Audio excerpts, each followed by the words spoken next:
Hey guys, tonight we slip into Joseon era Korea, where pottery isn't just craft, but cosmic conversation. You follow the smoke's blue fingers toward mountains scalloped like dragon spines.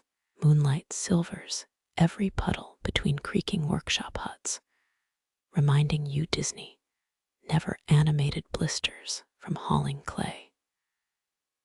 Truth is dusting ash off grandma's vase, probably drained your soul heavier than this whole trek. So before you get comfortable, take a moment to like the video and subscribe. But only if you genuinely enjoy what I do here. Punch your location and local time below Tokyo dawn or Miami midnight makes no difference here. Now dim the lights, maybe turn on a fan for that soft background hum, and ease into tonight's journey together. Cool grit greets your bare soles as you cross the courtyard. Kiln domes bulge like sleeping tortoises, still exhaling September's last warmth. Your fingers skim cracked bricks, counting 17 generations of burn marks staining the surface. Mainstream historians confirm Joseon potters perfected Celadon glazes, using pine ash collected for exactly 7 days. No more, no less. But lean closer, that faint ticking beneath these stones. Nobody mentions how embers whisper coordinates to lost 15th century merchant ships. Wrinkles deepen around the eldest potter's eyes as he scrapes silt from sandals older than your great-grandmother's prayer beads. Kilns dream in dragon years. One firing equals 50 human summers. He rasps, knuckles splitting river mud into constellations.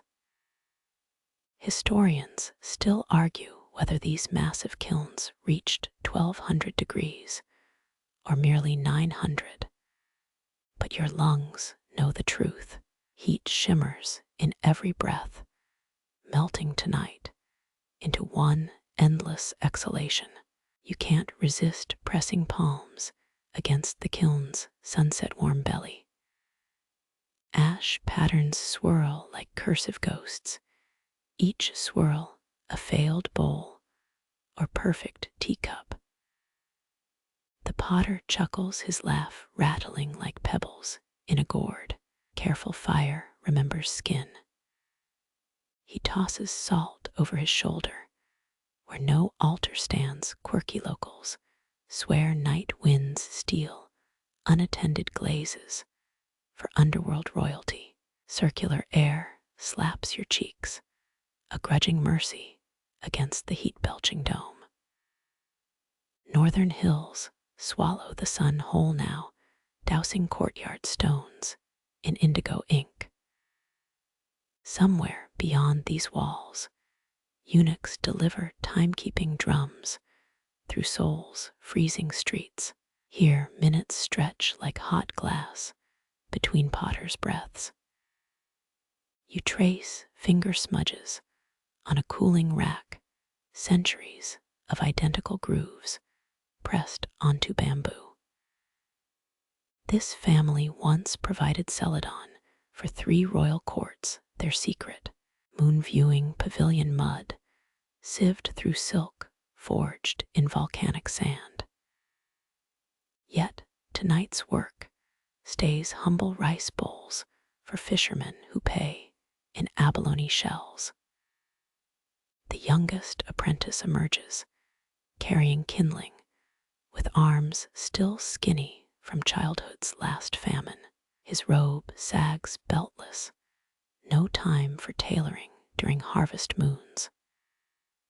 Historians still argue whether Joseon-era apprenticeships began at 6 years or 8, but nobody asks living boys for validation. Wood clatters, The potter stiffens, counting 36 logs for the overnight burn. Too dry, jonquil wood retains flame better, he mutters. For 53 springs, he's judged moisture content by snapping sticks against his missing front teeth, a recipe unwritten, unshared, unforgettable.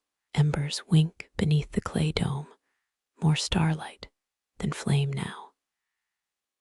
Threadbare shadows dance across apprentice-sharpened chisels, left propped against a stump. One splintered handle wears teeth marks, some family mystery never explained, but always noticed. Glaze buckets settle into ghostly jade puddles under moonlight, waiting for dawn's critical brushstrokes.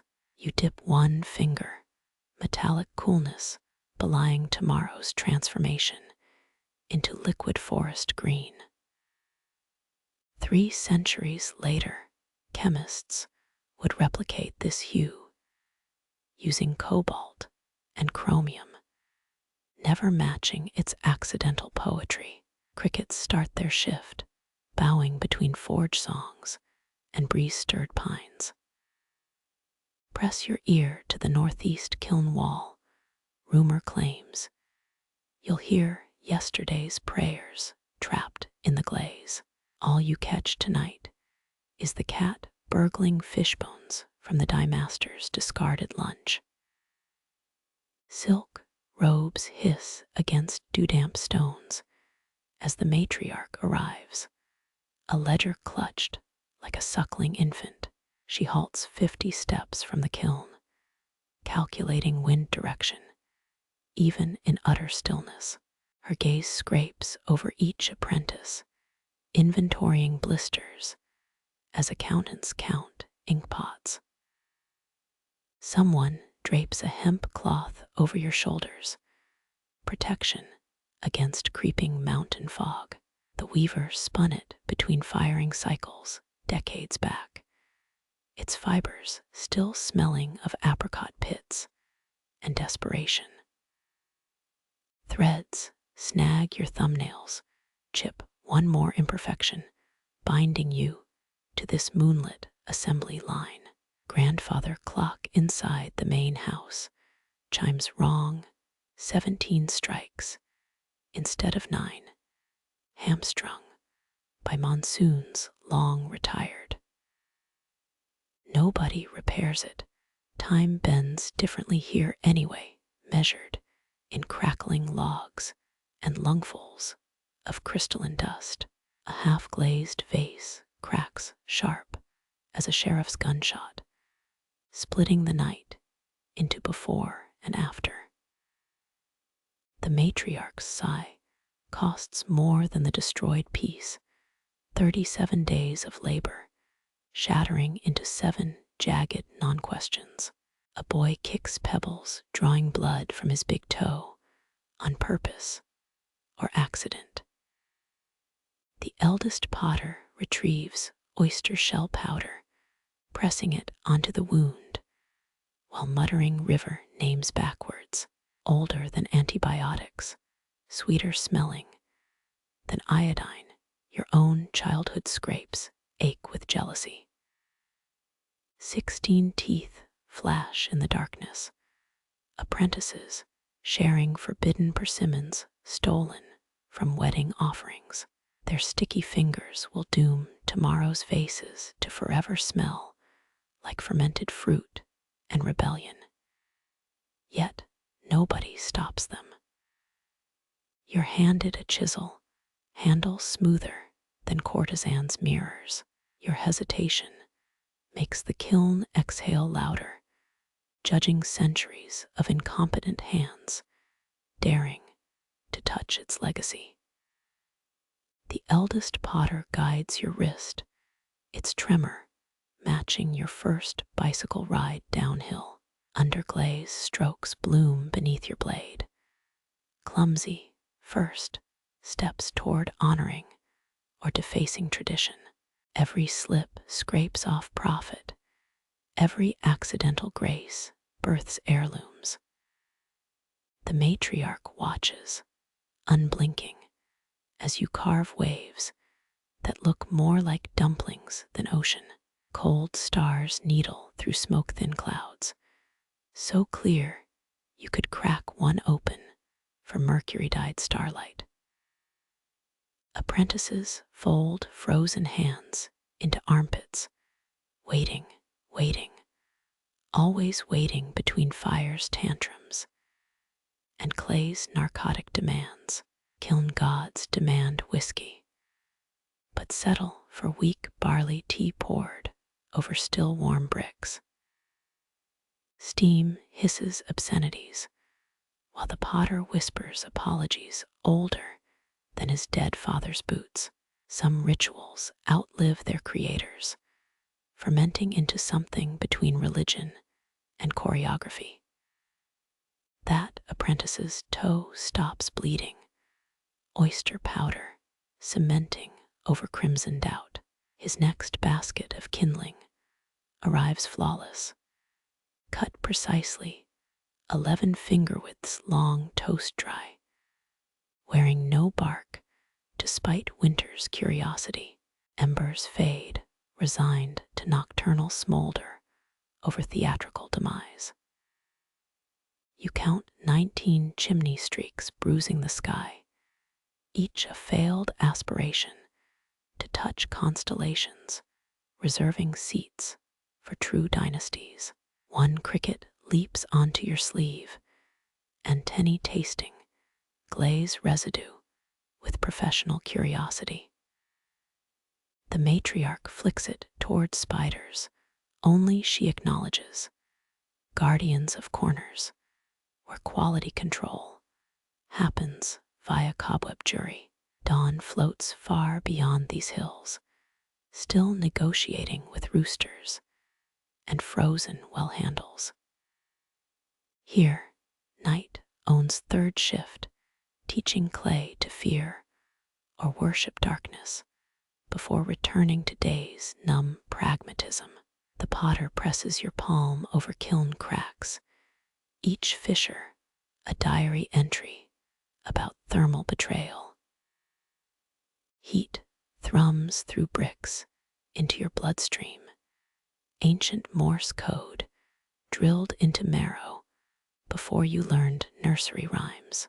His sandal creaks as he walks away, leaving you alone with fire's last growl, now softer than a beached jellyfish sigh.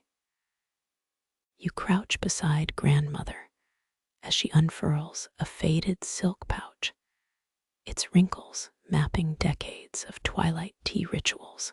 Warmth bleeds from the nearby kiln, fighting the creeping night chill that nips your earlobes.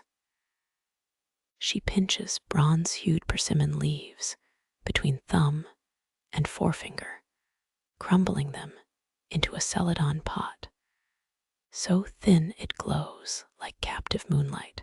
Historians still argue whether Joseon-era potters intentionally made vessels this fragile, or if centuries underground dissolved their resilience. Her knuckles bulge like tree roots choking riverbank soil, each twist of the wrist unleashing earthy sweetness into the air. You grin when steam curls into a phantom, beard beneath her chin, a trick that makes toddlers predict rainstorms. Truth is Korean nobility drank persimmon leaf tea all winter, believing it trapped summer's vigor inside brittle bones. A fringe theory claims teacups absorb family ghosts during monsoon season, which explains why grandmother never brews during downpours. Madame Moon next door swore this brew regrew her hair. She mutters, sloshing hot water over the leaves. Their edges curl like sleeping centipedes. But she also thinks magpies deliver court gossip, so judge wisely. 3 slow pours later, she thrusts a scalding cup into your palms. Heat seeps through the clay, painting tiger stripes across your skin. You inhale bitter wisdom charcoal and something like sun-baked apricots. 8 generations of potters sipped from this identical blend, their teeth, stains permanently etching history into enamel. That's a confirmed fact, unlike the myth that 5th generation brewers added ground pearls for luck. Grandmother's pinky hovers millimeters above the table, aristocratic posture drilled into her by a long-dead tea master. Commoners copied the habit to seem noble, though historians agree most just wanted cleaner sleeves. You mimic her lift, feeling absurd until the flavor deepens. Maybe the angle optimizes tongue contact, or maybe porcelain laughs at your pretense behind closed kilns. She slides a honey crock toward you, sticky pine sap clinging to its rim. Persimmon leaves hate sweetness, like old scholars hate love poems. Her chuckle sounds like dry clay cracking. Add honey anyway, life's too brief for unsweetened traditions. Silence thickens as stars puncture the indigo sky. Steam fogs your glasses, turning courtyard lanterns into blurry fireflies. The tea's bitterness fades with each sip, revealing hidden orchid, notes the color of pale amethyst. Tongue tingling, you remember 11th century monks who traded glazed tea sets for Buddhist scripts. True story, though some scrolls claim they smuggled love letters inside hollow handles. Wait for the 4th sip, grandmother whispers. A roasted chestnut aftertaste blooms suddenly, like discovering a secret room in a childhood home. She nods at your widened eyes. That's the taste of leaves harvested during autumn's first frost. Some years it's stronger. Your mug warms both palms as night insects hum lazily around the kiln's fading heat. Moonlight fractures across the Celadon pot, revealing hairline cracks seized long ago by melted glaze. Over 50 such fissures exist, each a microscopic river frozen mid-flow. Historians dissect these flaws in university labs, debating if they're intentional art or happy kiln accidents. Grandmother refills your cup, steam erasing her wrinkles for one ghostly second. Drink slower next time, she scolds, knuckles brushing your sleeve. Tea isn't a horse race, it's a kidnapped sunset. You count 9 persimmon seeds drying on the windowsill, their grooves collecting tomorrow's dawn light. Some potters plant seeds beneath new kilns, hoping trees will root through future ruins. Superstition claims saplings sprout faster near shattered ceramics, but nobody's proved it under controlled moonlight. By the 3rd serving, your eyelids grow heavy as clay left too long in rain. Grandmother's stories smear together tales of sparrows stealing tea leaves, matchmaking peddlers, a typhoon that flooded Seoul with cabbage kimchi for weeks. Her voice becomes the spinning wheel's creak, the kiln's dying breath, the river's distant gossip against smooth stones. When she finally rises, her spine pops louder than damp wood burning. Tomorrow, I'll teach you to read tea leaves like Joseon diviners, she promises, tapping your empty cup. If you can tell dregs from prophecies, you'll survive this family. You stare into the cup's shadowy depths, seeing only twin reflections of the moon. Or maybe, just maybe, a miniature galaxy swirling in brownish water. Sleep tugs your shoulders downward as grandmother's sandals scrape toward the darkened house, every footstep dissolving into the cricket-choked night. The kiln exhales one last ember-bright sigh, tucking its warmth beneath ash blankets. Cold porcelain kisses your palm, still humming with the memory of steam. Persimmon aftertaste dissolves into night air, leaving your tongue clean as unfired clay somewhere beyond the courtyard wall. A single bird trills, unaware IT's Chinese letter, Chinese letter, Chinese letter T, H, E silence, meant for dreaming potters. You wonder if tea drunk after midnight ferments differently, or if exhaustion finally melts reality's edges. Grandmother's silhouette pauses in the doorway backlit by a single candle fighting the darkness. Her shadow stretches across the courtyard, forearms elongated into willow branches, fingers becoming roots that crawl toward your ankles. For half a breath, you consider anchoring yourself to those shadow roots, letting them pull you into earth-deep dreams where kilns never cool. Then the candle snuffs out, and the night swallows everything but the taste of stolen sunlight on your teeth.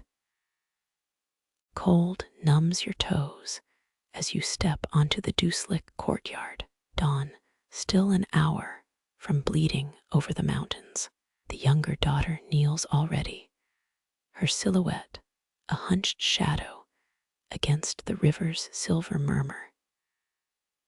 Riverbank clay slaps onto the wooden wheel, a sound like wet palms clapping. Yesterday's leftover mound remembers your fingerprints, stiffening overnight into a grudging memory of touch. She hums, a tuneless vibration felt more than heard. 5 generations of Joseon potters built bowls this way, coiling ropes of damp earth instead of spinning perfection. Clay hates hesitation, she says, palms pressing dark ropes into 9 even spirals. Historians still argue whether coil counts held secret meanings, or if 9 simply fit average rice bowl sizes. Breath mists the air as she works, each coil stacked with military precision. You watch her knuckles whiten, the clay fighting back like stubborn dough. Morning frost crawls up your ankles, forcing memories of the kiln's long-dead warmth. Some potters swore cold clay cracked less during firing, though nobody proved it beyond village gossip. Her bamboo tool scrapes upward, shaving excess mud into a glistening pile. The smell hits you then, wet minerals and rotting reeds, the perfume of estuaries at low tide. She flicks a glance at you, mud-streaked, cheek wrinkling. Trying to memorize our secrets. Good luck. My great-grandfather trained 6 years before touching white clay. True fact, apprentice rules forbade novices from handling porcelain until they'd mastered 10,000 brownware pieces. A discarded teacup winks nearby, its rim chipped by some long-ago tumbler. Her thumbs dive into the mound, hollowing it like a stolen pastry. Centering clay becomes physical prayer. Here, no room for wandering minds. You lean closer, counting 9, and only 9 coils, each pressed until sweat drips from her nose. Flatten the 10th, and the kiln demons snicker. She mutters, though whether it's joke or superstition, you can't tell. Eastward, the sky pales behind black pines. 3 sparrows land on the drying shelves, eyeing fresh clay as nesting material. The daughter throws a pebble without looking, her aim born from years guarding pots. Birds scatter, leaving tiny footprints across yesterday's vase bases. Her bamboo rib glides outward, pulling the bowl's walls skyward. Fingers indent the rim, puppeteering its flair into something elegant, functional. Potters secretly shaped each bowl differently back, then varying curves like handwriting. Historians dissect fragments today, debating whether deviations were artistic choice or human error. The wheel creaks, its song syncing with distant frog croaks. Your spine protests from crouching, threatening mutiny. She pauses, throwing you a mud-caked rag for padding. Suffering builds character, she says deadpan. Also, cranky customers hate buying bowls from complainers. Dawn cracks the horizon, spilling honey hues over her workspace. Last night's teacup sits abandoned nearby, a dried leaf fossilized in its dregs. She catches you staring. Grandmother's orders never clean the tea stain, proof we drank slow enough to hear ghosts talk. An old folktale claims sediments sketch drinkers' futures, though modern brewers mostly enjoy the rustic look. Her hands blur now, smoothing ridges only she perceives. The hum returns deeper this time, a resonance felt in your molars. Slow traditions died hard here. This clay spent 4 winters frozen, she says, patting the mound like a skittish horse. Good listeners bargain with patience, not fists. Finished coils rest in reed baskets, ready for tomorrow's stacking marathon. Fringe theory whispers that potters buried written spells beneath coils, charms for even firing. One academic swears he found Hanya characters pressed into 12th century shards, though rivals dismiss it as wishful cracks. Sunlight ignites the river, liquid copper, burning away Mist's last fingers. She dunks hands into a murky water bucket, skin wrinkling instantly. First rule of pottery, she says, splashing droplets like scattered coins. If the clay hasn't made you curse, you're not paying attention. You press a thumb into her discarded scraps, the impression holding shape for 3 seconds before collapsing. Clay dries fastest where morning sun strikes, pulling itself apart. She catches your experimentation, grinning. Remember that puddle's last summer rain, still hiding inside. A horsehair brush waits nearby, trimmed from their sway-backed mare. Artisans favored horsehair for delicate glaze work, though bad weather meant itchy, shedding tools. Father claims pottery chooses its maker, she says, unrolling a leather apron. I say earth obeys whoever pounds it longest. Breeze riffles through drying pots, whistling across their unglazed lips.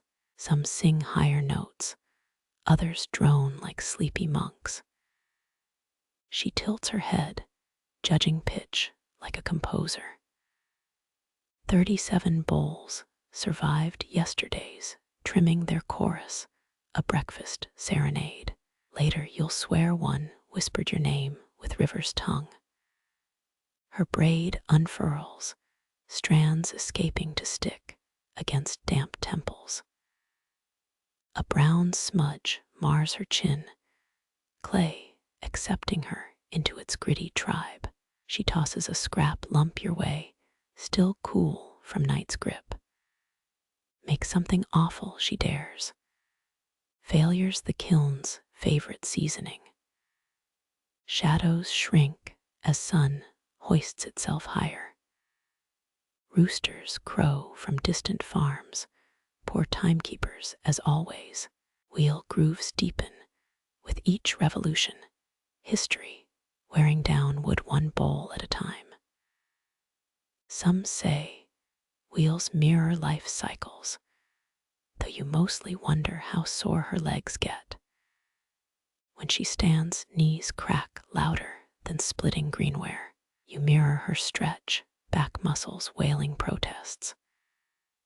Mist has dissolved completely now, exposing the river's skin to unfiltered light. Her creation spins slowly, still too damp to risk moving. Today's labor joins decades of mud-born dreams, written in water and fire, waiting their turn to harden into tomorrow's relics.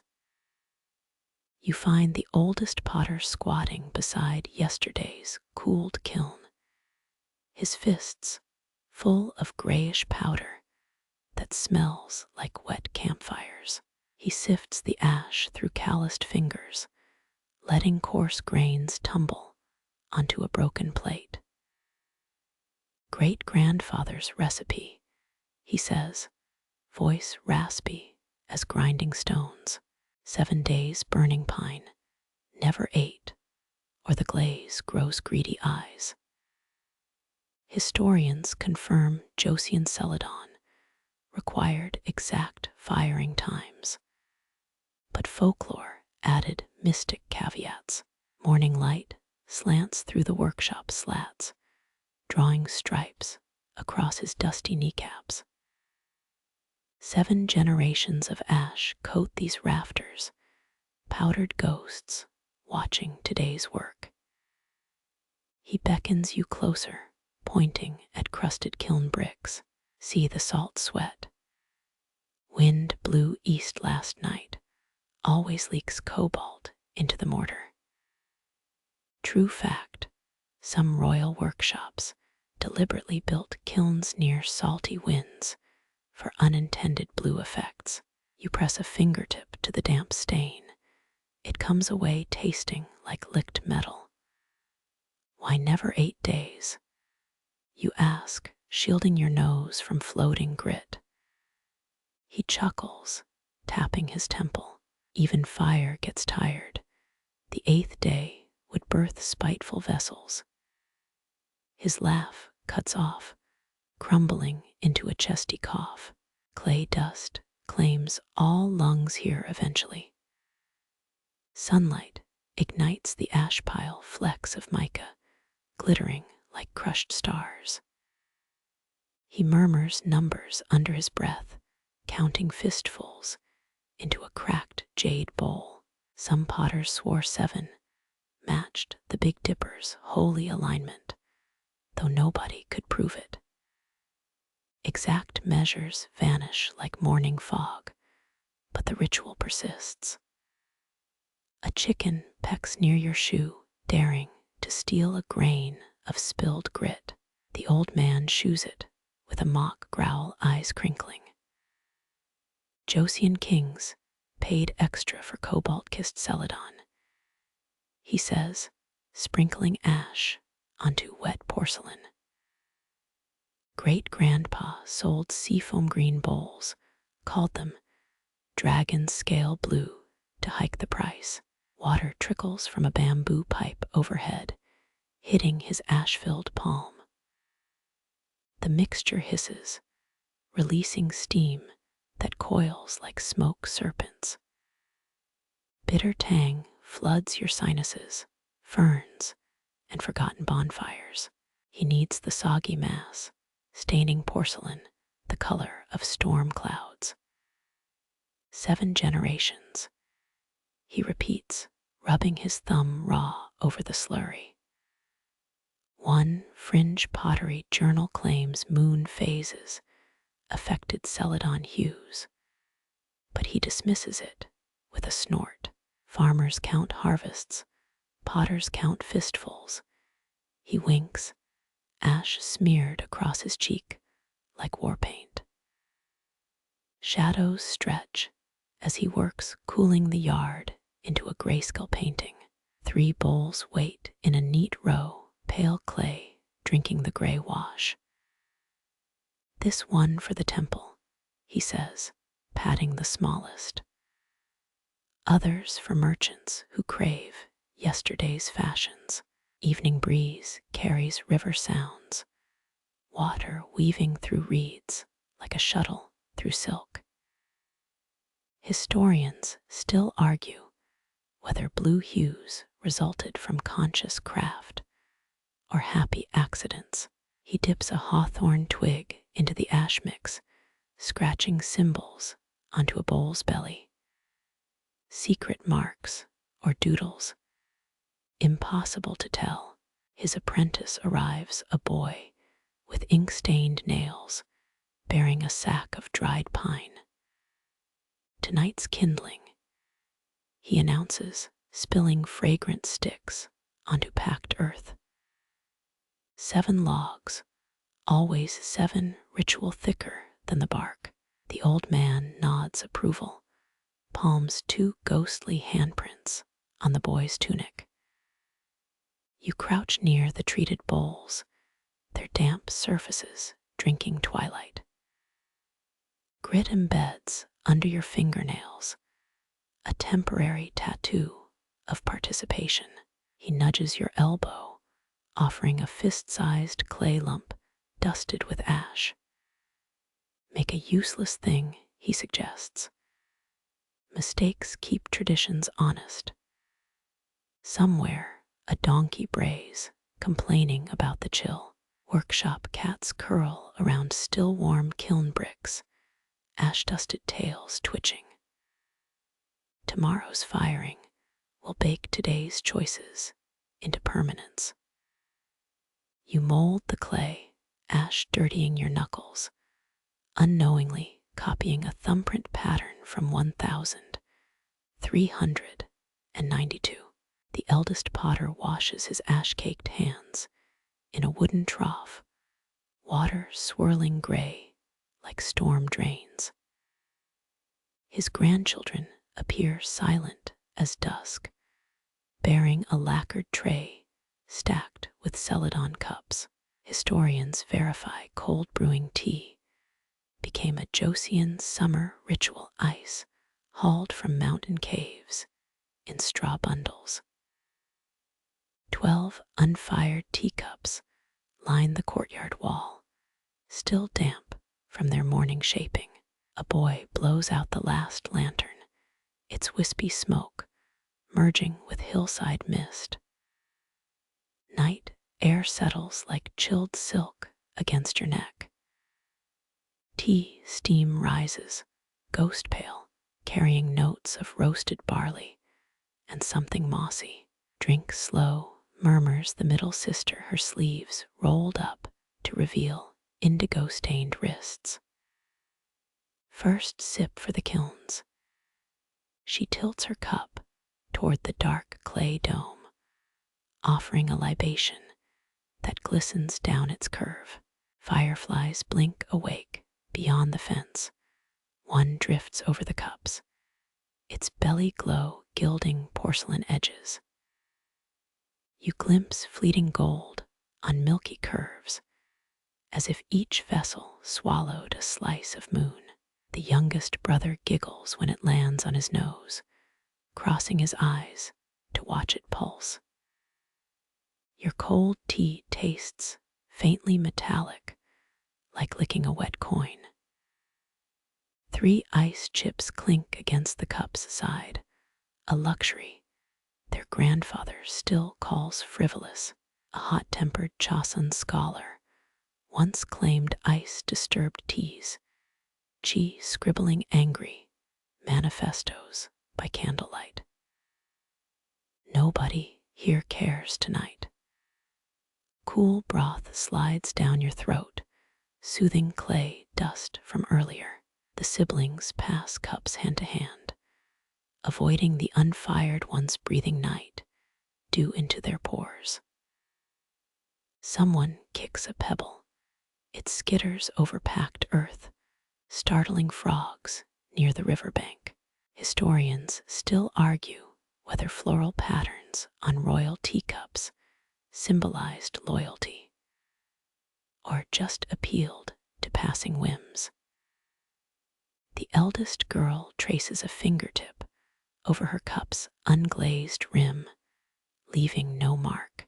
Firefly light winks across its surface, here gone here, teaching patience. Moths batter against the cold kiln, drawn by residual warmth. You remember reading fireflies near kilns foretold successful firings, though possibly just old wives' tales. Their pulsing bodies mimic slow breathing, as if the night itself inhaled. Someone drops a cup. It rolls unharmed, spilling tea that darkens the soil. The middle sister snorts, a rare break in stoicism. Rebellious vessel, she declares, flicking droplets at her smirking brother. Laughter loosens the humid air, brief warmth in the cooling dark. 3 wild persimmons sit on the tray, their orange skins mirroring the firefly's glow. Their grandmother grew them from smuggled seeds, defying ministry rules about foreign plants. Sweetness explodes on your tongue, musky and sun-drenched, a stolen secret. Moonlight silvers the youngest brother's hair as he stretches beside the teacups. One firefly alights on an unfired rim, casting butter-yellow light through the thin clay. For 3 breaths, the cup wears a liquid gold halo before the insect drifts away. Shadows deepen where trees curtain the stars. River sounds swell, water smoothing stones into sleepy murmurs. You cradle the empty cup, its chill seeping into your palms. Tomorrow's firing will decide which vessels sing and which crack into sorrow. A cat weaves through legs, purring against your ankle, then stealing a dropped persimmon seed. Its eyes reflect the last fireflies like twin constellations. Someone hums 3 descending notes, mimicking a kiln song from turned-down lamps to doused flames. Night insects thrum beneath the siblings' whispers, sharing plans for tomorrow's glaze mixing. Cool tea lingers on your lips, a phantom kiss from evening's quiet mouth. The firefly returns, dancing over ghost-pale cups, writing brief poems in light only clay understands. The knife bites too deep into wet clay, lotus petals fracturing under her blade's angry edge. Morning light glares off the shattered rim, exposing rough grain beneath what should have been smooth curves. Grandmother's shadow falls across the wreckage, cool as shade under persimmon leaves. Again, mutters the sister, her indigo-stained thumb testing the jagged crevice she's carved. Clay flakes cling to her knuckles like dried scabs. Joseon royals sent inspectors to smash imperfect pots, ensuring only flawless Celadon reached palace tables.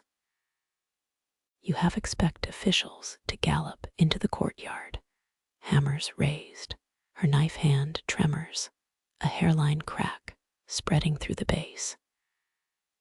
Steam rises from nearby cooling racks, ghost breath teasing her failure. Waste of good river mud, she tells the broken vessel, its sagging form resembling a drunkard's wine cup. Grandmother sits without sound, woven stool creaking under her weight. She uncurls the girl's fist, prizing the blade loose. Calluses rasp against younger skin, 60 years of wheel, grooves etched into her palms. You're carving grievances, not petals, she chides, dusting clay crumbs from the workbench. Archaeologists found Joseon kiln shards scrawled with insults, secret curses baked into dinnerware for hated in-laws. The granddaughter snorts, almost smiling. Morning heat thickens as grandmother realigns the sister's wrist, pressing her thumb where the knife should rest. Guide, don't gow, she murmurs, their joined hands hovering over a fresh clay disc. A breeze carries pine soot from last night's kiln, flakes settling in the girl's hair like gray dandruff. Historians still argue whether spiral patterns on ritual bowls represented infinity, or just lazy artisans copying onion rings. Grandmother's grip firms, forcing the blade into a gentle arc. Anger fires hotter than any kiln, she warns, as the knife shaves a translucent petal curl. It cracks what it shapes. The sister exhales, sharp as a punctured bellows. 3 failed lotus bowls slump nearby, their rims split like torn lips. A gecko licks glaze runoff from one, tongue darting over creamy Celadon. You notice grandmother's sandal tapping rhythm against the wheel leg, counting breaths between cuts. Forgiveness isn't straight, she says, steering the blade into a wobbling spiral. The wheel turns anyway. Clay surrenders to redirection, the pedal deepening without breaking. Some potters secretly added sake to glaze mixes, believing drunk clay relaxed during firing. Grandmother's thumb brushes the sister's pulse point, blunt nail leaving a half-moon dent in the fresh clay. Noon sun bleaches the courtyard, white glare softening the bowls, fractures into hairline scars.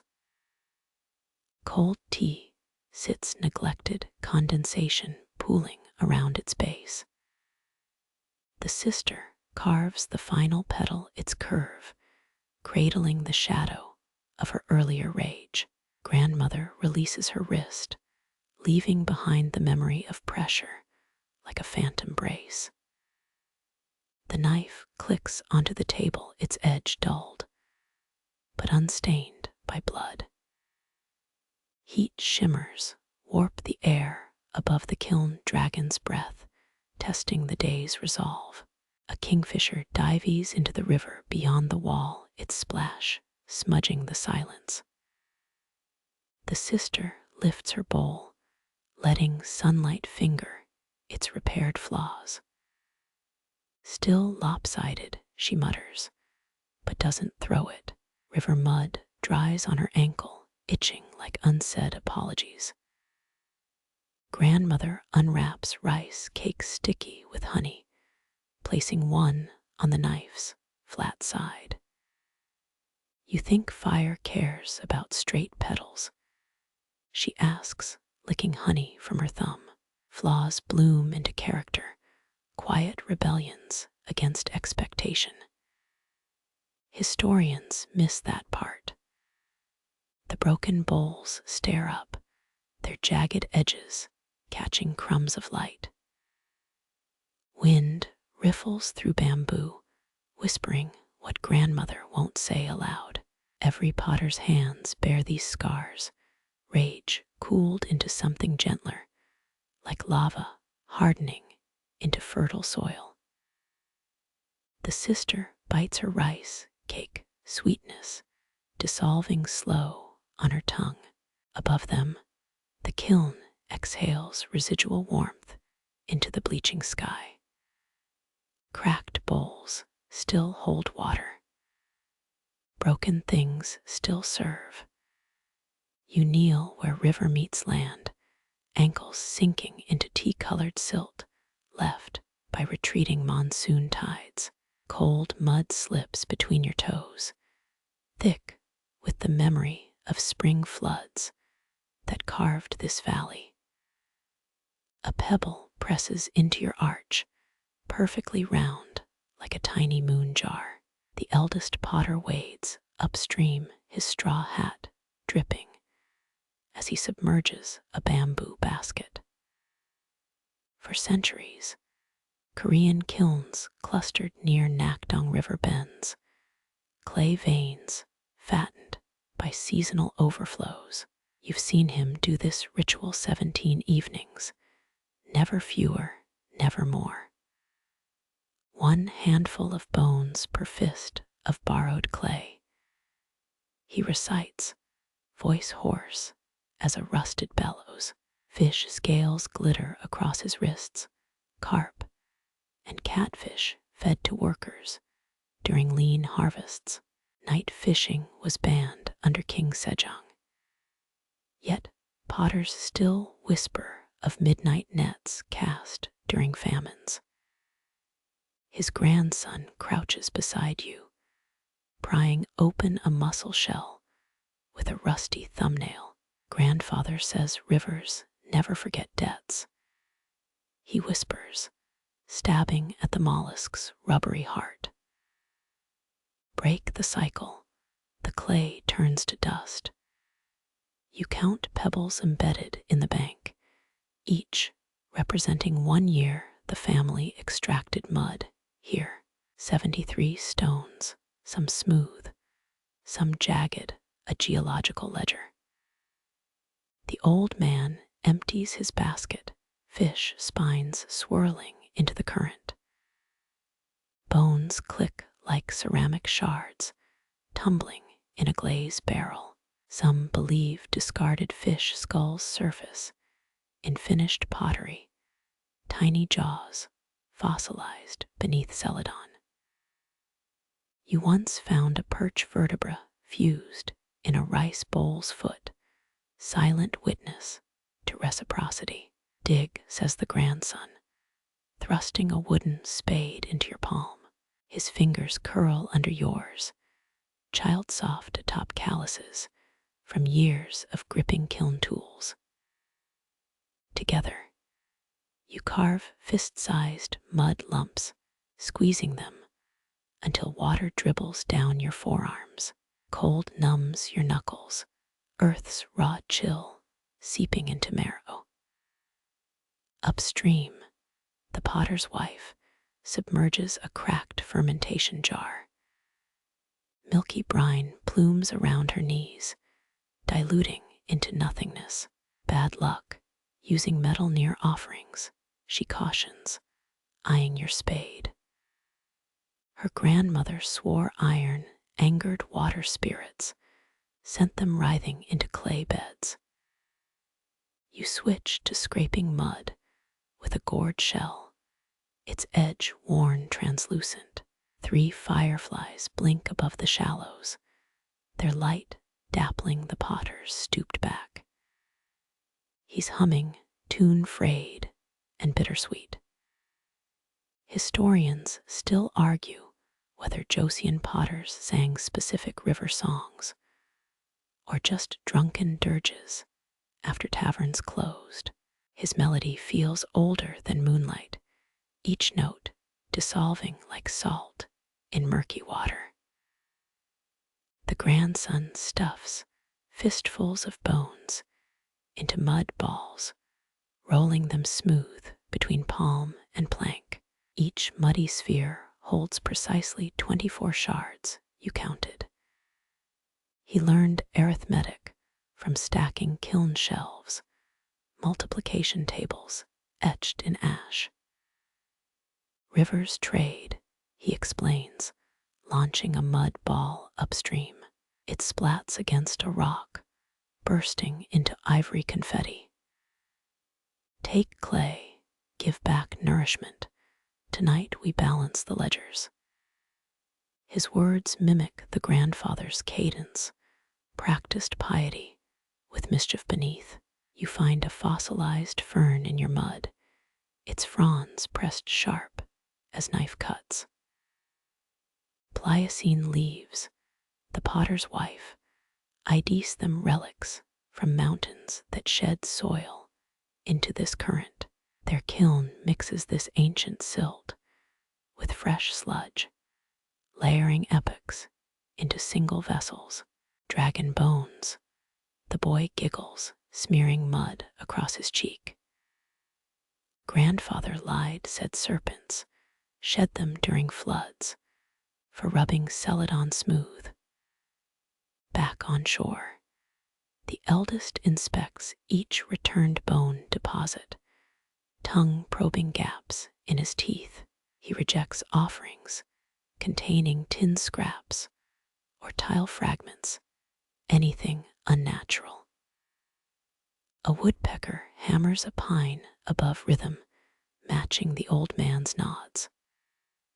Twilight purples the water as you unearth a blue and white shard, Ming dynasty porcelain washed downstream from some sunken merchant ship. Hundreds of such wrecks litter Korean straits, Celadon cargo spilling into eel nests. The potter pockets it, Glaze shivering in dying light. Foreign contamination, he grunts, kicking silt over the excavation hole. Throw nothing alien into our river.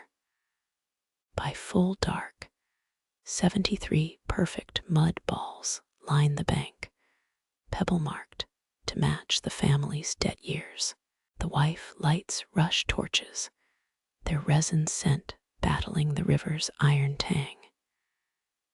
Choose your pebble, says the boy, offering a palmful of rounded stones. You pick one flecked with mica, its surface dimpled by eons of tumbling. He presses it into a fresh mud ball, your knuckle denting the sphere. What's this one for? You ask, mud oozing cool between your fingers. He winces, voice dropping low. My stillborn sister, she counts in the tally. The potter's wife begins chanting, words blurred by wind and water. Together, you loft the mud balls upstream, arcs glistening like wet comets before plunging home. Currents unravel their shapes, bone and earth, dissolving into the greater flow. Somewhere tonight's silt will glue tomorrow's clay, cycle grinding slow as continental plates. Your toes find the 73rd pebble, sunk deep where river meets memory. Water licks the boy's ankles, erasing footprints, keeping no records. Dragonflies skim the torchlit shallows, wings brushing reflections no human eye can catch. Fresh clay already swells beneath your nails, damp and hungry for fire. The debt stands paid until next monsoon. You wipe river grit from your elbows, the kiln yard's heat prickling damp skin where mud once clung. 3 weeks since debt night, yet silt lingers under your nails like shadowed ink. Cobalt smoke threads through bamboo scaffolding. A blue so vivid, it stains the very air you inhale. The foreman leans against brickwork, sweat carving clean, lines through his ash-coated face. Wind shifted east at dawn. He rasps, fingering a crusted beard hair. Strange salts bloom when seaborne gusts hit old kilns. You sniff, catching brine beneath burning pine, ocean's breath carried across jagged peaks. Joseon potters imported cobalt from Persia for those famous blue-white wares, treasure hauled along Silk Road tributaries. Yet this kiln sweats its own azure, no merchant's dye required. A brick near your knee darkens, tear-shaped droplets beating along its edge. You dab a finger, sticky blue clinging like mulberry sap. It smells of struck flint and pickled plums, chemistry, defying any workshop recipe. Dragon's drool jokes the youngest apprentice, poking the weeping masonry. Granduncle swore they sleep beneath these hills, snoring pigment into clay beds. Historians still argue whether cobalt leakage was accidental or some potter's guarded trick to mimic Ming porcelain. The foreman scrapes salt crusts into a lidded gourd each swipe, leaving indigo streaks on his calluses. Heat shimmers distort the yard. Wagons of raw clay seem to ripple like river currents. Workers stack pine logs in crisscross towers, fueling a fire that'll raise for 6 nights. Someone coughs, a wet rattling sound that turns heads. 2 bricks fuse suddenly, their crevices sealed by a glassy blue paste. The foreman frowns, prying them apart with iron tongs. Resin strings stretch between stones, elastic as warm honey, before snapping with faint musical pops. East wind kisses, west wind curses, mutters a clay mixer, her apron smeared with cerulean handprints. She avoids touching walls, directly knuckles pale, around her stirring pole.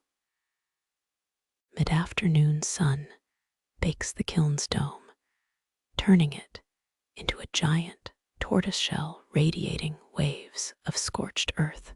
You notice the foreman's beard first, strands dyed peacock blue where salts touched them. He hasn't noticed, still barking orders at wood carriers. The apprentice smothers giggles behind dusty sleeves. When the foreman bends to inspect foundation bricks, his beard swings like some noble's ornamental tassel. You bite your cheek hard till the urge to laugh shrinks to a hiccup. Happens twice, maybe thrice. A monsoon season, says the mixer, eyes cautious. Kilns built over old limestone caves sweat colors, not just blue, sometimes rust red, violet once. An experimental tile slips from firing tongs, shattering at your feet. Cobalt swirls through its creamy glaze, patterns alive as storm clouds. You pocket a shard, edges too perfectly serrated for chance. Dusk brings respite workers retreating to shadowed verandas. They rinse faces in tin basins, startling as blue dye clouds the water. Laughter erupts, slapping thighs, pointing at each other's stained skin. Only the foreman remains unaware, scrubbing his beard vigorously to no avail. Won't wash off, confides the apprentice, grinning over lukewarm barley tea. lasts weeks. Some summer my ears stayed turquoise, till rice harvest, lanterns flicker on their yellow glow clashing with lingering blue haze. Night insects orbit the kiln, wings drenched in mineral glitter. It feels ceremonial, this accidental dying, as though the mountain itself is tattooing its artisans. The foreman finally glimpses himself in a water trough, freezing mid-scrub. A slow smile cracks his weary face, finger tracing a sapphire streak. Years later, you'll hear villagers nicknamed him King Indigo, though whether in mockery or awe nobody recalls. For now, the kiln exhales one last azure sigh before yielding to ordinary smoke. Your fingernails gleam lapis, briefly royal, already fading. Wind tugs eastward, carrying salt and secrets toward hungry flames. Dawn finds you crunching along a garden path, paved with misfit bowls, each hairline fracture filled with last night's rain. 73 cracked teacups mark your steps, a numeric haiku spelling failure in ceramic syllables. Sparrows hop between them, sipping dewdrops from imperfect lips, as if earth made these bowls just for their thirst. You pause where the eldest daughter stacked her 9th firing attempt, 9 being an auspicious number in the kingdom's royal pottery orders. Historians still argue whether the preference for odd numbers came from palace astrology or simple tax, evasion tactics. The shattered rim winks up at you, its glaze the exact blue of a magpie's stolen egg. 98, discard 98, chants the grandfather, poking another flawed cup with his walking stick. His tally scratches into mulberry bark, each stroke bleeding purple sap down the scroll. You remember yesterday's perfect bowl, the 7th, shattered during cooling by a clumsy raccoon's midnight caper. Morning mist clings to the rejects, ghosting their curves like sugared persimmons. One vessel near your toe holds a single petal weighted by dew into a tiny canoe. You almost miss 99, half buried beneath fern fronds, its edges nibbled by what looks like rabbit teeth. The mother arrives with reed baskets, clucking at the avian breakfast party. Better these cracks than our kin's bones, she murmurs, tapping a bowl that fissured diagonally during the moon's 3rd phase. Joseon potters buried their dead in giant storage jars, coiled with symbols against hungry spirits. A moth-eaten manual from 1734 suggests cracked wares confuse malevolent ghosts, tricking them into wandering fissures instead of human hearts. The mother arranges moss around a particularly gnarled discard, turning it into a miniature moss garden shrine. Midday heat warps the rejects into funhouse mirrors, alchemizing dewdrops into vanishing steam. You sweep debris from the kiln's mouth, almost missing 99's twin, hidden beneath wood ash. Its crazed glaze resembles a London street map, complete with phantom Thames swirls. Found it, rasps the youngest son, plucking 99 from the waste pile. He blows dust off its rabbit-gnawed rim, finger tracing a barely there spiral in the clay. Firing masters once assigned apprentices to lick test bowls saliva revealing invisible flaws through taste alone. Historians still argue whether they actually used this method or just enjoyed scaring new recruits.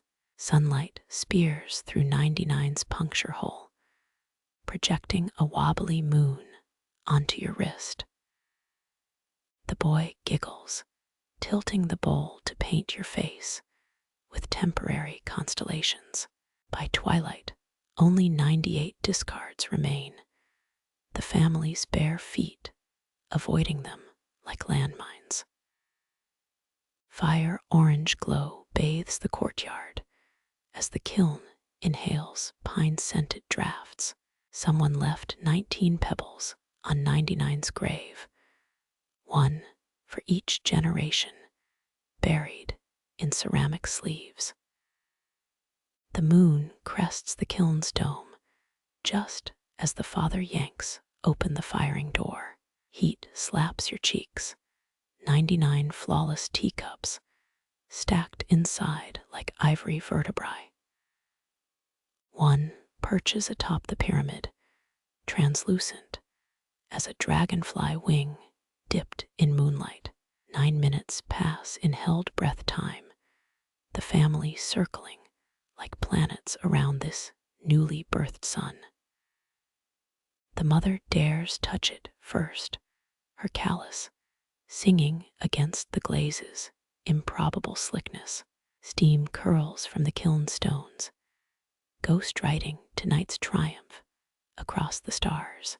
Uncle always buried one test bowl near pear trees, whispers the grandmother, her knobby finger eclipsing the moon through porcelain.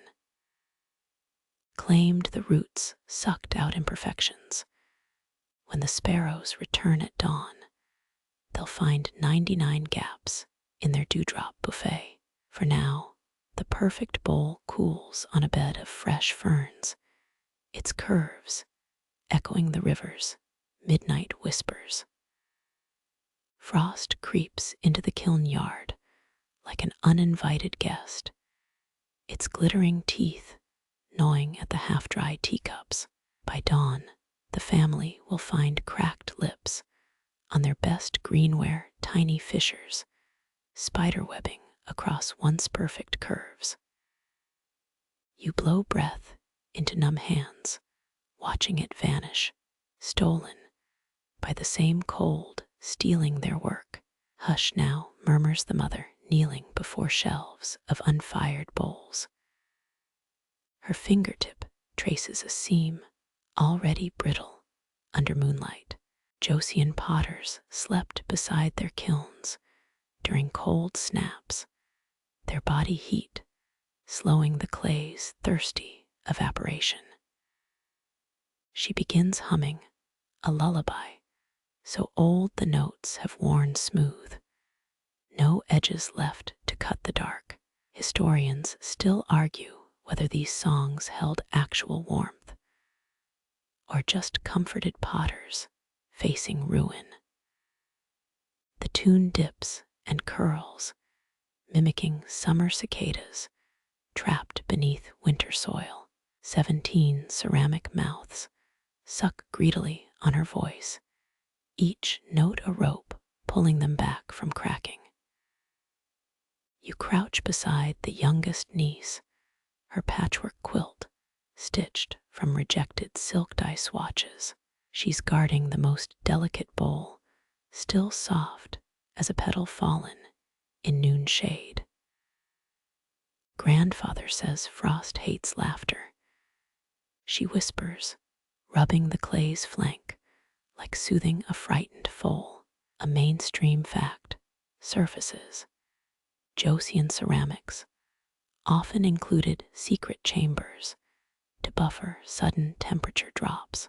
The mother checks each piece, her palm lingering over hollow bases where air circulates like shy ghosts. One bowl already bears a zigzag scar, frost's first warning bite.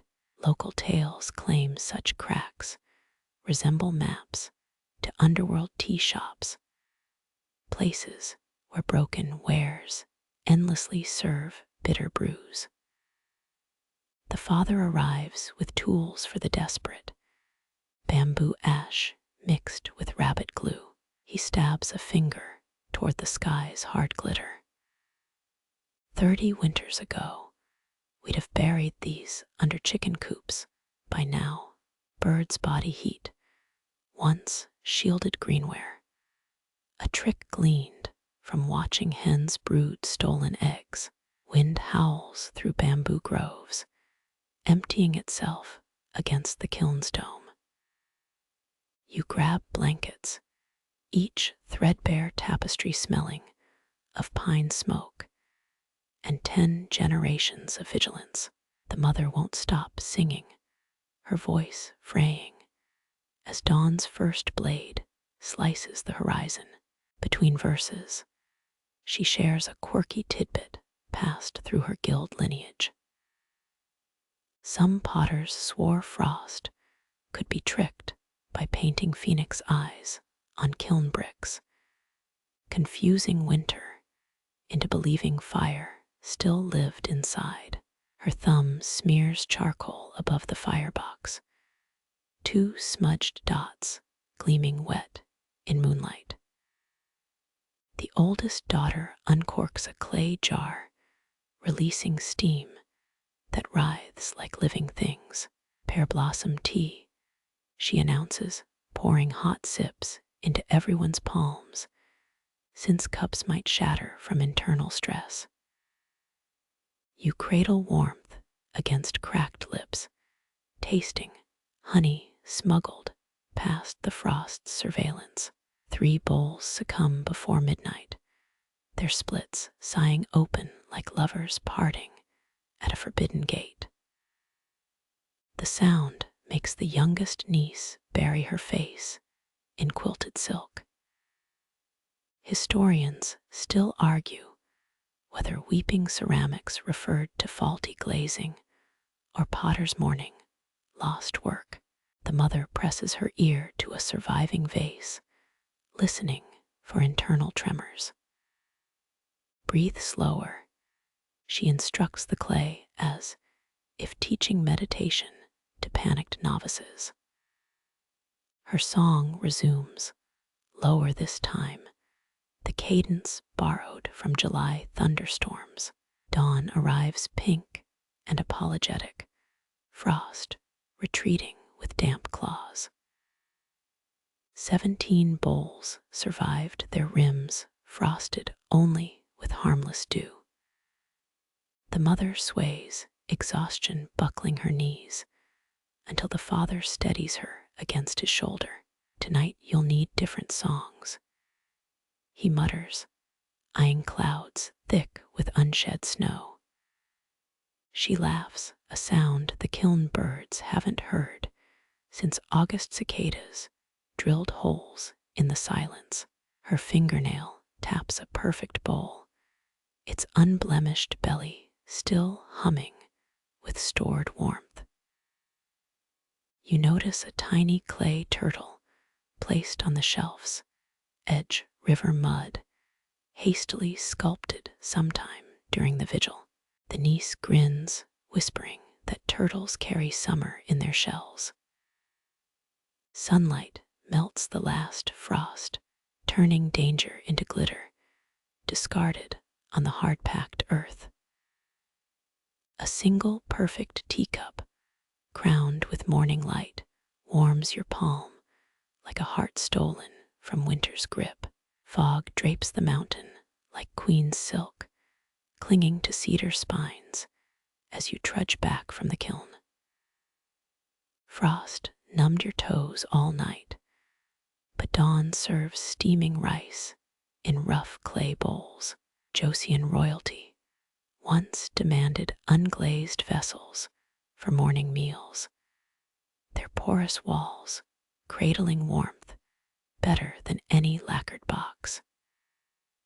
You press palms against the bowl's gritty curves, heat bleeding through cotton sleeves, thawing last night's vigil from your bones. Breakfast happens without words, chopsticks clicking against coarse rims like shy crickets. Grandmother blows on her rice, a habit formed 70 years ago when palace inspectors tested meal temperatures with mercury sticks. Steam rises, mixing with mountain mist, until the courtyard becomes a soup of breaths and bergamot-scented tea. A single pine needle drifts into your rice, tiny and green, an accidental garnish from the fog's damp fingers. The mother nods toward the mist-shrouded peaks, every family member bowing to hidden summits. Old guild tales claim clouds gather here because the mountains are sewing their bridal veils. True or not, you mimic their reverence, chin dipping like a heron, inspecting muddy shallows.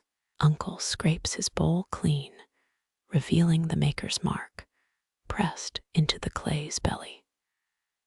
Fired these during the year of black rain. He mumbles, tracing a finger over the symbol. Historians still argue whether that monsoon season ruined crops or simply dyed pottery with unmatched mineral streaks. You peer closer, seeing faint bluish shadows beneath the rim, like distant storm clouds captured mid-March. Siblings lug damp clay bricks toward the kiln, their breath painting the air in short white puffs. Each brick bears smudged handprints, fossils of haste from last night's frost battle. Eldest sister kicks a stray pebble, her laugh cracking the quiet. Imagine if fog could glaze pots, she jokes. No firing needed, just hold them out and wait for the mountain to exhale. Grandmother snorts, dipping her finger into tea, drawing invisible designs on the worn wooden table. A quirky local legend whispers through her gesture. Some potters believed mist carried the spirits of broken kiln shelves. They'd leave cracked plates on ridges, hoping fog would mend them with its phantom hands. Dew soaks your hem as you follow the youngest to the clay pits. River silt feels warmer today, as if the earth remembers yesterday's struggle.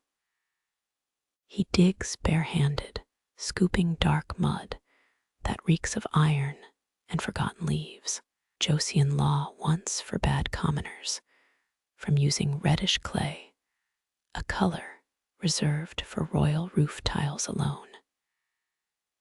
You watch him knead the forbidden hue into a lump, grinning as he sculpts a tiny, illegal turtle. A cold teardrop plops onto your neck, the fog finally weeping itself thin. Sunlight bleeds through, gilding the pottery courtyard in liquid gold. Mist retreats upslope, dragging its damp skirts over pine roots, exposing the kiln's scarred dome.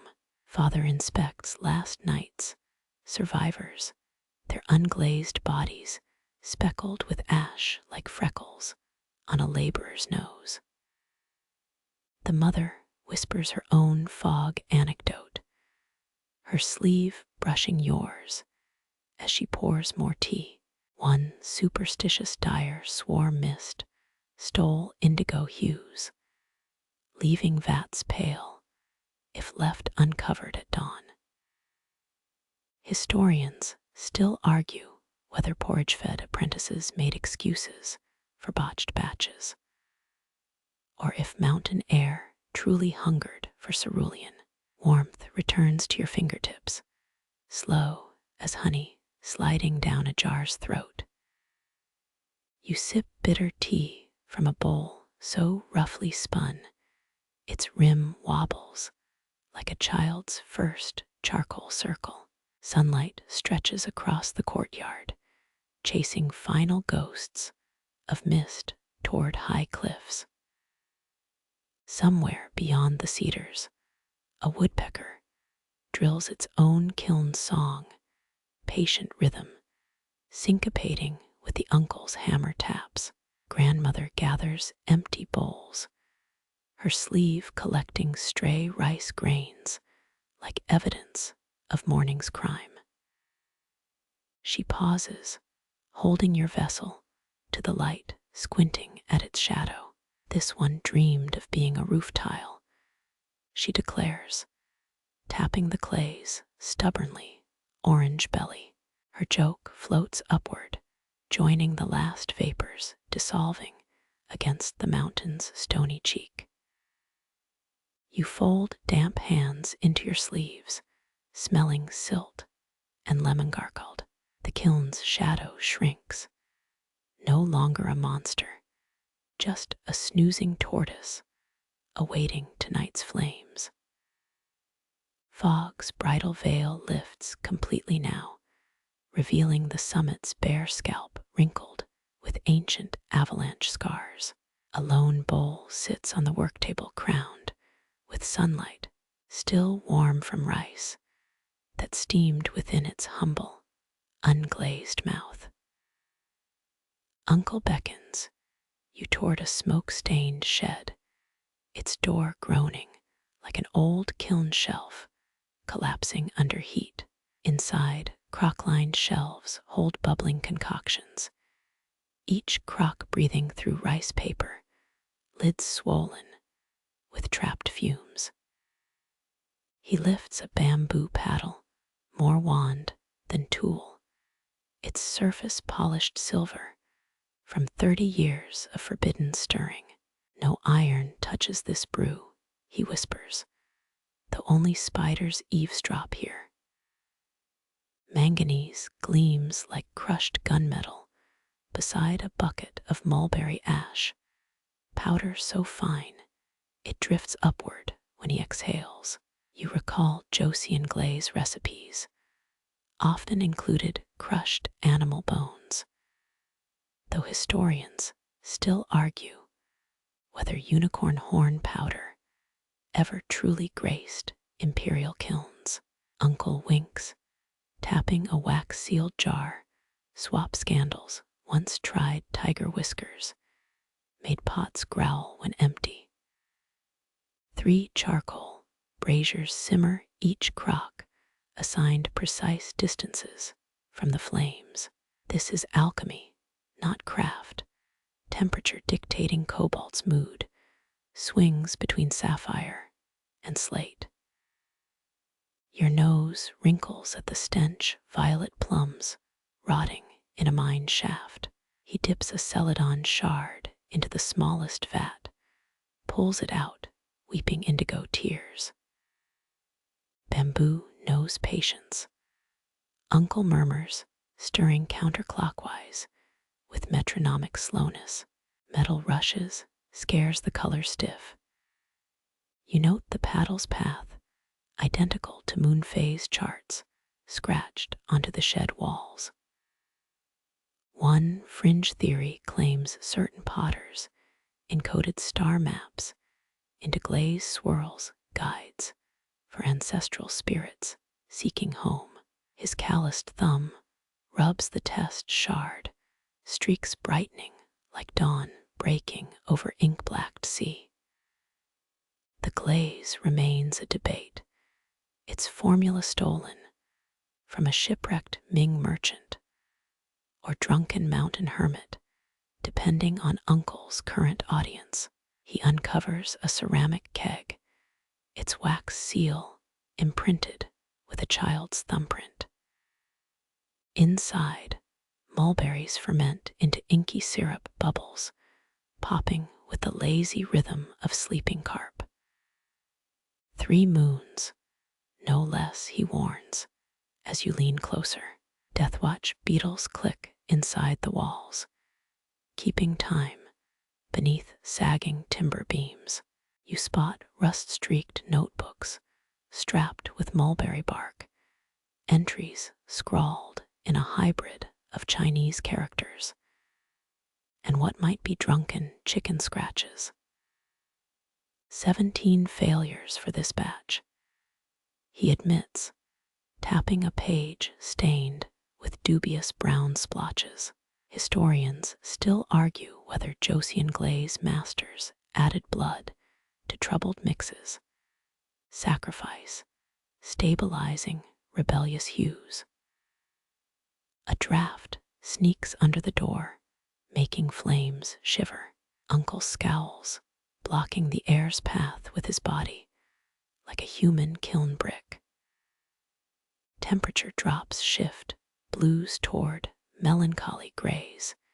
He knows this better than his own heartbeat. He nudges a crock with his toe.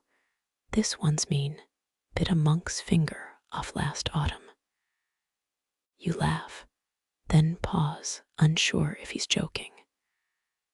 The glaze inside boils violently, as if agreeing with the threat. Moonlight leaks through a cracked roof tile, falling onto Uncle's stirring paddle. For an instant, the bamboo glows venomous blue, its shadow writhing like caged starlings against the far wall. Neither of you mention it. 12 test bowls line the windowsill, each tinted by yesterday's experiments. Number 4 has blush streaks, as if embarrassed by its own imperfect curves. Uncle tosses it into a mortar grinding failure into tomorrow's pigment.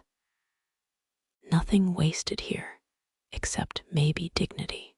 He rubs glaze between thumb and forefinger, nodding at its velvet-thick drag. Ready to cheat the kiln gods, he declares, dipping a fresh paddle into the keg's inky core.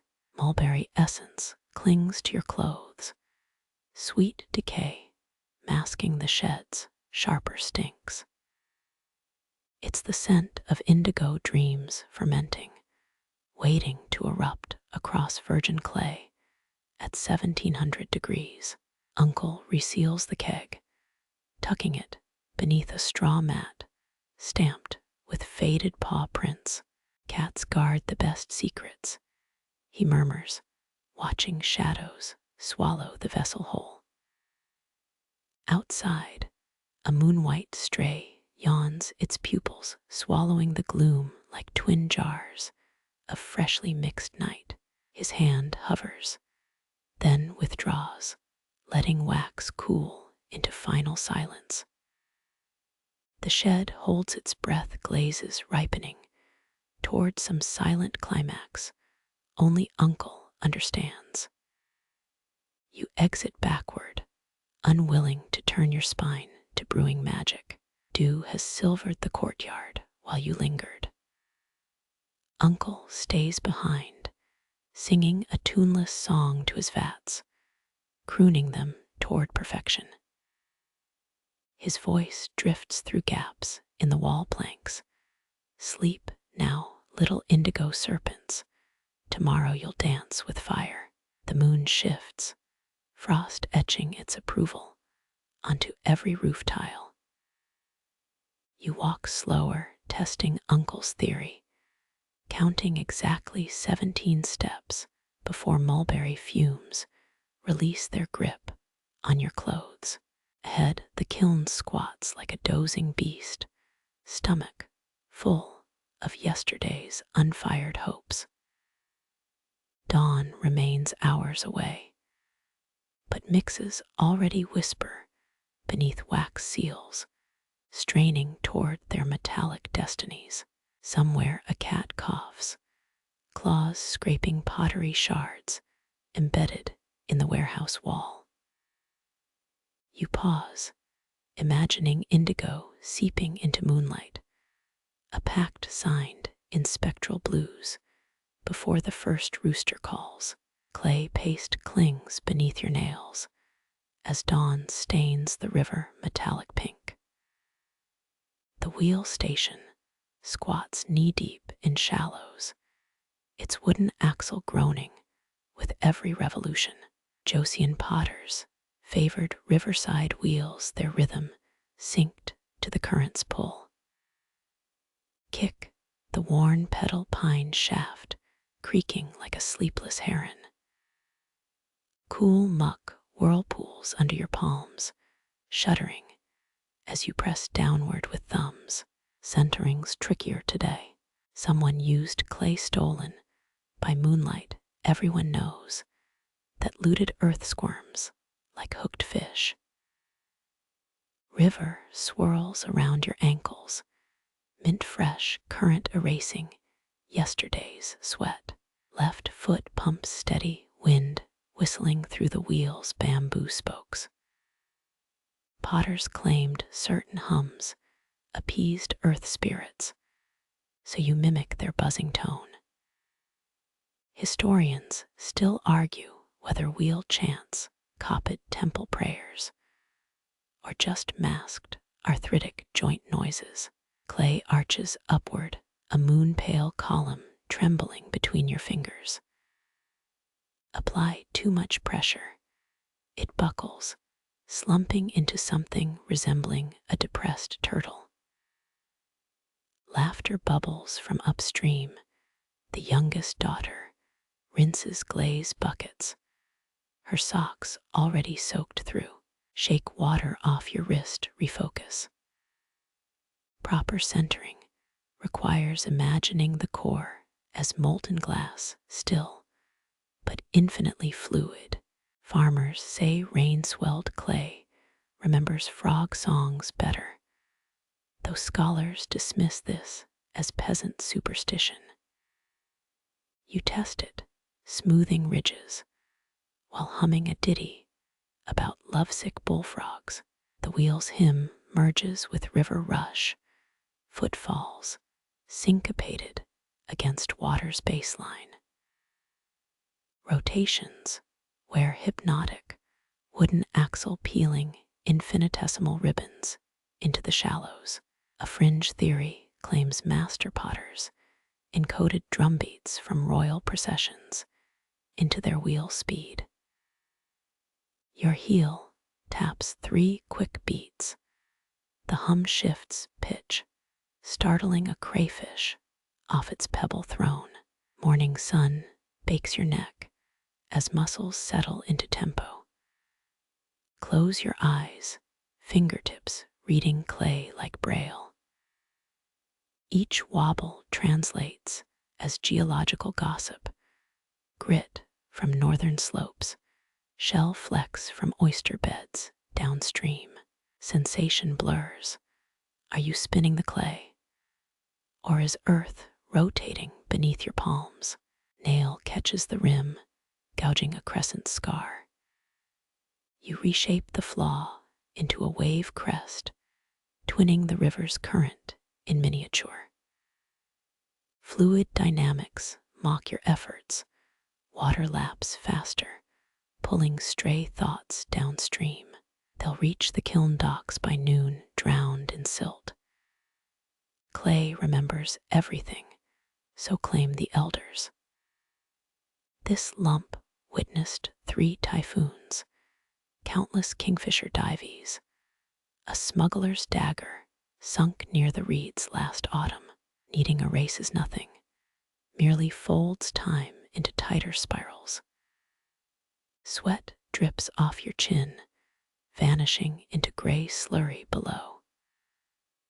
Wheel sings louder now, its throaty vibrato bouncing off mossy banks. Historians still debate whether master potters could diagnose ill glaze by wheel harmonics alone. 50-50 medical tool, 50 psychological quackery. A dragonfly lands on the spinning rim, wings blurring into cyan halos. Its weight tilts the axis, forcing corrections mid-rotation. Clay protests, splattering your sleeve with muck, as cold as winter tombstone kisses. Sluice it off, river's too busy polishing pebbles to care about cleanliness dramas. Time unravels, centuries collapsing into wrist rotations. 2 generations back, your forebears foot-pumped this same wheel, fingers etching identical grooves into the pine frame. Dynasty to dust. Wheel outlives every potter, outsings every elegy. Vision ripples, current, wheel, heartbeat, all merging into liquid hum. Clay births itself beneath your touch, no longer shaped, merely revealed. Your kick slackens, river drag, slows the axle groans, fading into breeze. Eyelids flutter open. The vessel before you glistens, water beating on its naked curves, each droplet mirroring the unscrolled sky. Unplanned, but inevitable, this form existing already in the clay's secret geometry. Across the river, a fisherman whistles, wooden flute notes, threading through wheels' dying vibrations. His tune hooks the wet rim, brief resonance, shivering up your arm. Nature duets, human instruments mere conduits, vibrations older than Joseon kilns. Release the pedal. Let river reclaim silence. Wheel stops, yet the world keeps spinning, wet earth whispering promises through your palms. Bitter smoke wisps meet sunset, your nostrils flare at burdock, roots earthy burn on the hearthstone. Mother crouches low, turning blackened roots with bronze tweezers that glow like captured lightning. Joseon kitchens prized burdock for purifying teas, though nothing erases yesterday's glaze explosions, still souring the air. 3 children kneel by the kindling pile, each splintered branch tucked into their sleeves like ceremonial swords. Grandfather Moonsu defied frost giants in 1629, whispers the eldest, placing a twisted oak twig atop the stack. Historians still argue whether jinxed firings required herb-burning rituals, or if potters just liked the cozy aromas. Charred scent sharpens, piercing through your wool robe seams. You mimic mother's roasting rhythm, tossing roots onto crackling pine needles rescued from last week's storm. Acrid sweetness clings to your tongue. Imagine baristas stumbling onto this proto-espresso centuries before whipped foam trended.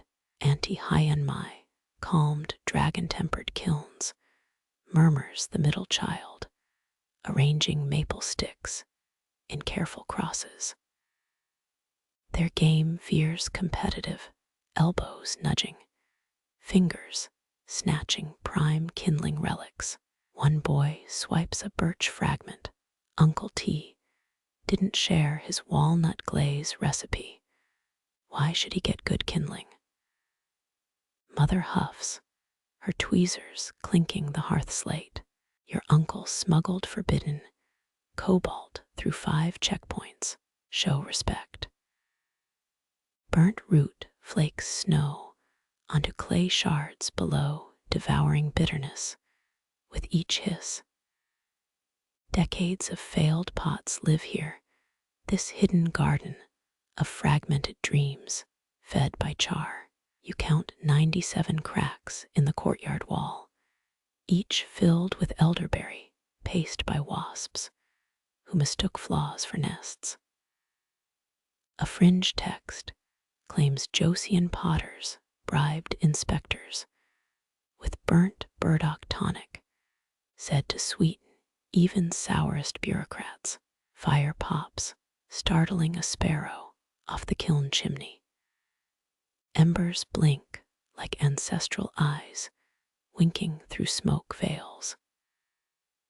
Great-grandmother Pyong tossed shrimp heads into angry flames, recites the youngest, balancing crabbable twigs in a lopsided pyramid. Their shrine wobbles, precarious, as untested glaze recipes. Mother pinches ash between thumb and forefinger, sprinkling it into a cracked Celadon cup lapped by the hearth's edge. This one remembers better days, she mutters, filling the fracture with carbon shadows. Night air thickens, kindling tails blurring with wood smoke. Your hands grow sticky with resin, sap gluing thumb to forefinger during a dramatic saga about Cousin Min's ghost firing misfire. Hypnosis sets in watch, the children's creation rise, log by log, name by name. Each splinter hums, vibrating with stoic mischief centuries deep.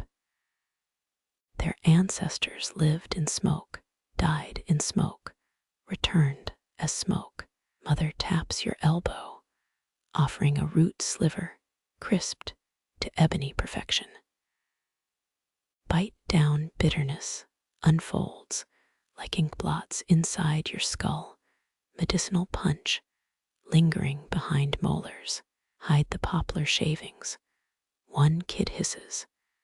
Their family, always under-fired our bowls. Flames writhe higher, casting ancestor-shaped shadows on sagging workshop beams. You exhale, lungs filling with stories burnt crisp, failures reincarnated as warmth. Twigs crackle, sending ember moths spiraling toward constellations unseen. Historians still debate whether stolen recipes or prayer ash made noblest ceramics. Tonight, the answer's just smoke laughing up the chimney. Wind shifts, scenting night with burnt honey and rebellion. Children snuggle against stacked kindling, their ancestor army creaking, poised to ignite tomorrow's resurrection fire. Mother leans back, her tweezers cooling on the slate. For now bitterness fades, kindred quiet pooling, like spilled ink between you all. Moonlight bleeds through the kiln's cracked dome, silvering the ash heaped over last week's firing. Someone stacked the cooled jars crookedly, their bellies rounded like drowsy Buddhas in the pale glow. You crouch, forehead pressed to the nearest vessel's cool flank, listening. Wind combs through the courtyard bamboo, teasing the kiln's hollow forms. One jar sighs, a low hum thrumming through its quartz-streaked belly. Joseon potters prized such haunted wares, believing wind's song cleansed imperfections. Archaeologists found 17 singing jars buried in royal tombs, mouths aimed toward the afterlife's prevailing winds. Father claims these ghosts saved grandmother's workshop, whispers the eldest son, leaning down beside you. His breath smells of roasted barley tea, freckled hands braced against gritty stone. She fired 30 moon jars on solstice eve, all silent, until the wind kicked east. The jar vibrates again, a wobbling note between a buzzing beetle and a wet finger circling glass rims. Cold seeps through your robe's knee patch, ground frost, rejecting body heat.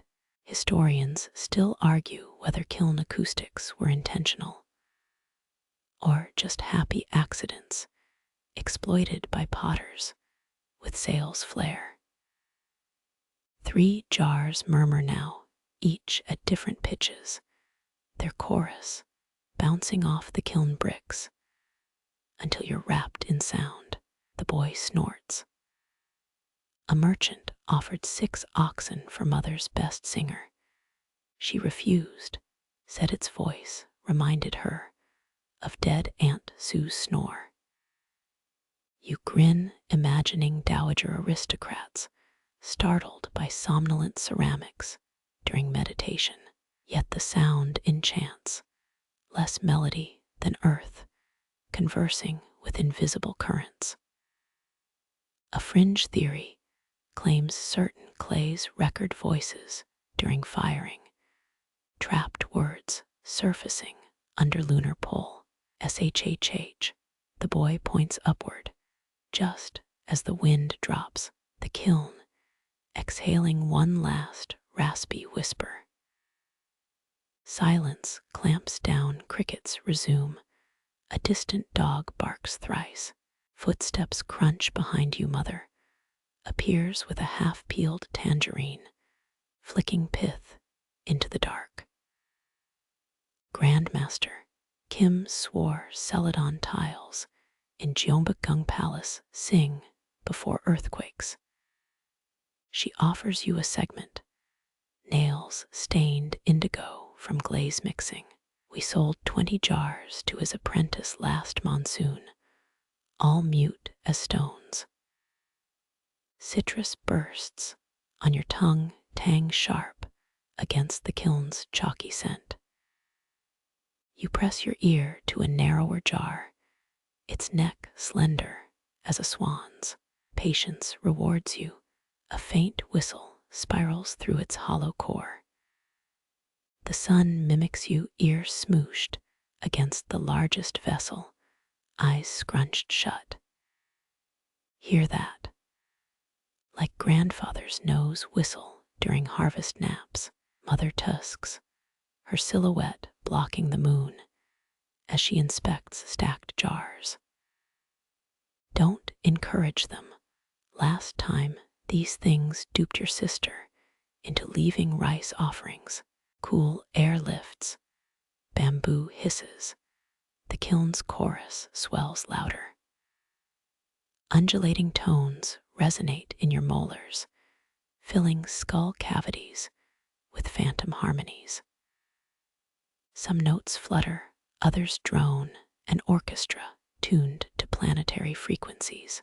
A shadow detaches from the workshop. Grandfather shuffles forward, palm outstretched. Dry clay remembers. He rasps, droplets of ginseng tonic staining his beard. When sun bakes the riverbed, you can hear old jars still buried there, moaning for release. The jars dip into silence again, perhaps shy under scrutiny. Wind combs your nape, goosebumps rising like imperfect glaze bubbles. You trace a thumb over the nearest jar's foot ring, gritty, where it fused with kiln grit during firing. This batch might stay mute, Mother shrugs, flicking peel at a snoozing tabby curled near warm bricks. Clay's moody, tonight it wants quiet. But wait there, a high keen threads through the stillness for 3 breaths, then evaporates. Grandfather chuckles, pulling a tiny clay flute from his sleeve. He blows, mimicking the sound, until the kiln answers, lower, resonant, annoyed. Cats perk their ears, yellow eyes reflecting jar mouths. One feline leaps onto the kiln's summit, sniffing at moonlit curves. Its tail twitches, you brace, but it simply plops down, purr rattling loose brick dust. Mother offers tangerine segments, sticky sweetness, dissolving the kiln's mineral aftertaste. You fiddle with your sleeve button, counting silent jars versus singers. 14 mute, 3 awake, barely. Folklore says jars left unbaked over 19 full moons gather soul echoes. Mother wipes her hands on her apron, blue stains spreading like tired ghosts. proof. But old kiln logs mention firing hollows every Lunar New Year, just in case. A child's face appears at the workshop window, yawn wide, then vanishes. Grandfather pokes your shoulder, offering the flute. Test that teacup on the left. It's been shivering since sunset. You press the flute to the indicated cup, alert for vibrations. For 7 heartbeats, nothing. Then, a faint buzz tickles your lips, the cup, emitting subaudible grumbles. The son hoots, slapping his thigh, waking the cats. Mother grabs a pine needle, scribbling calculations on ash-flecked brick. Lower firing temperature maybe, or thinner walls. Jar voices fade as moonlight thins, clouds curtaining stars. Grandfather reclaims his flute, tucking it into a sleeve already bulging with clay scraps. Wind dies. The kiln exhales one last drowsy note, waning toward silence. You cradle the murmuring teacup, thumb over its fluttering rim. Warmth seeps into your palm, perhaps imagination, perhaps trapped summer.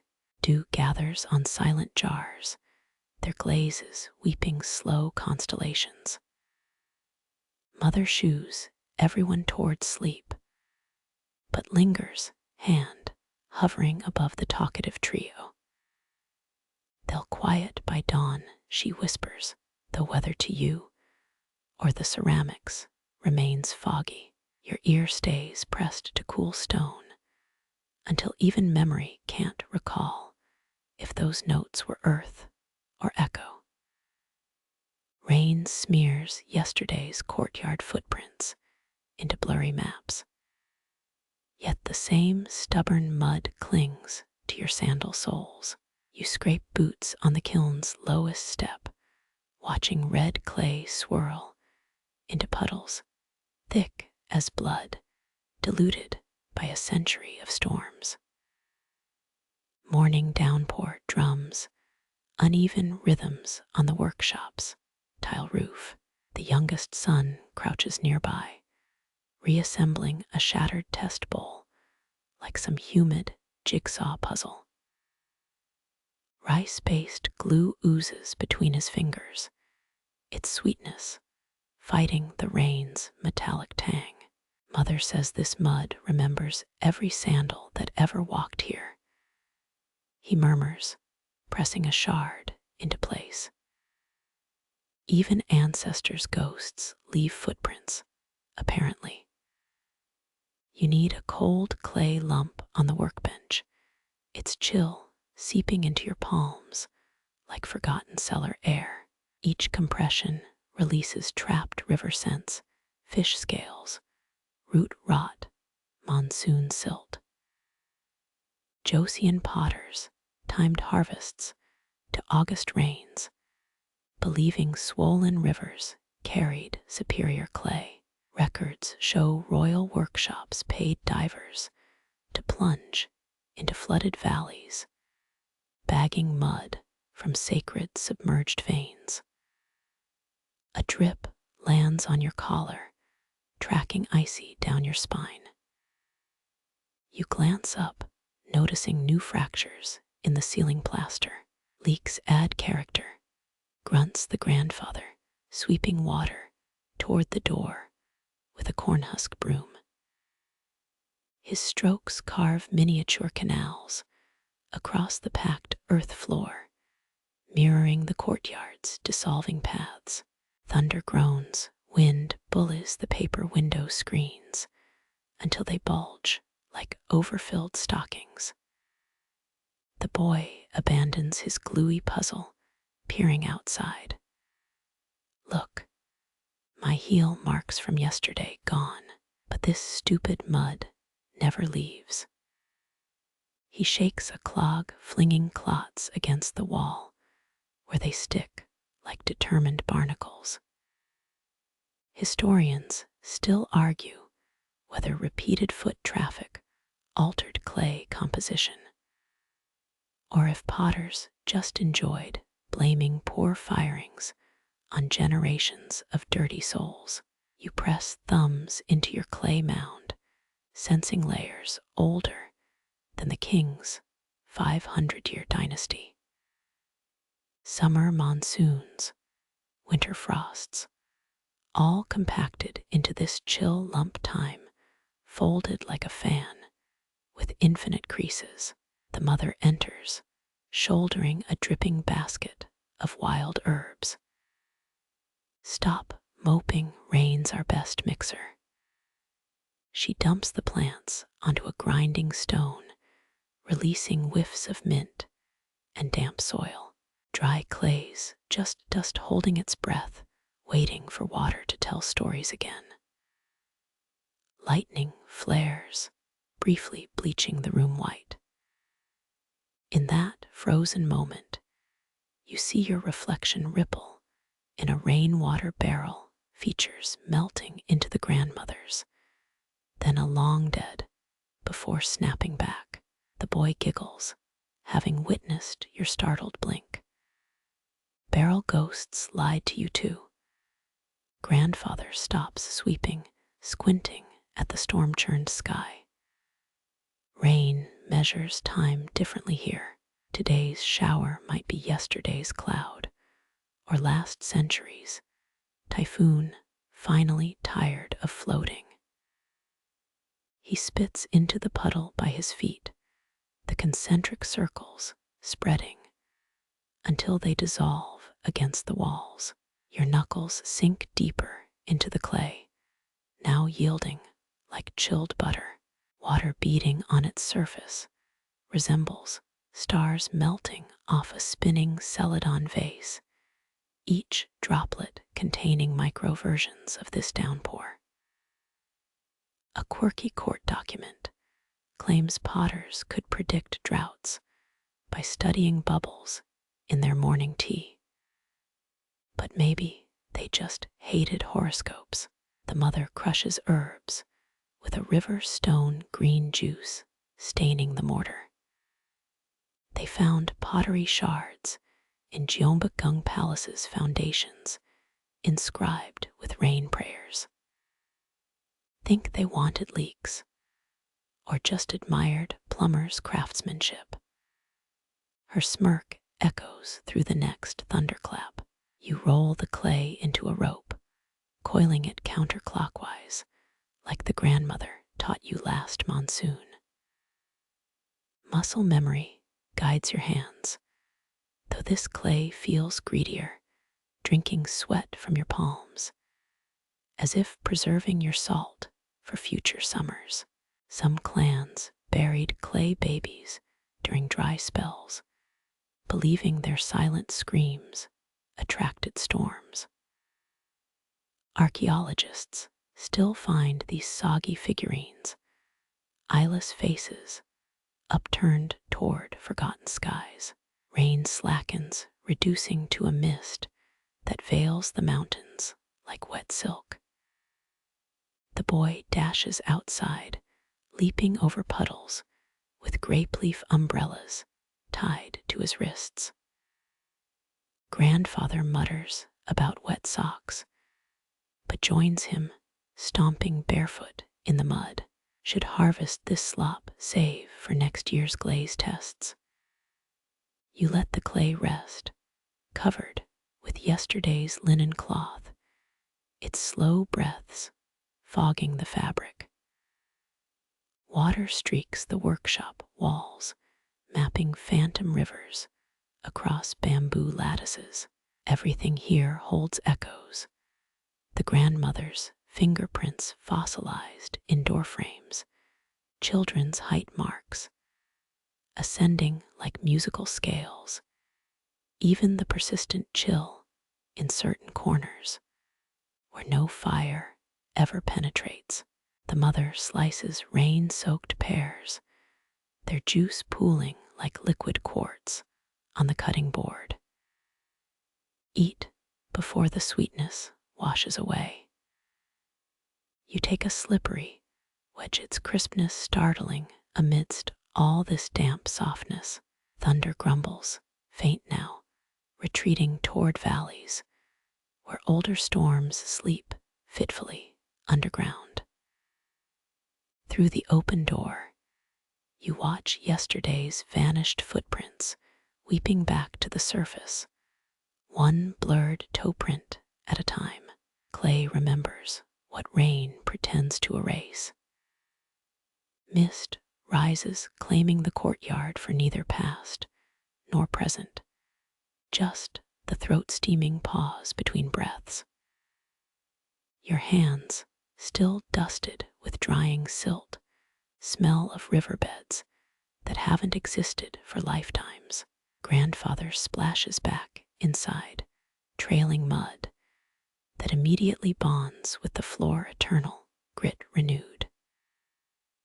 The boy follows, wiggling toes to display their clay socks.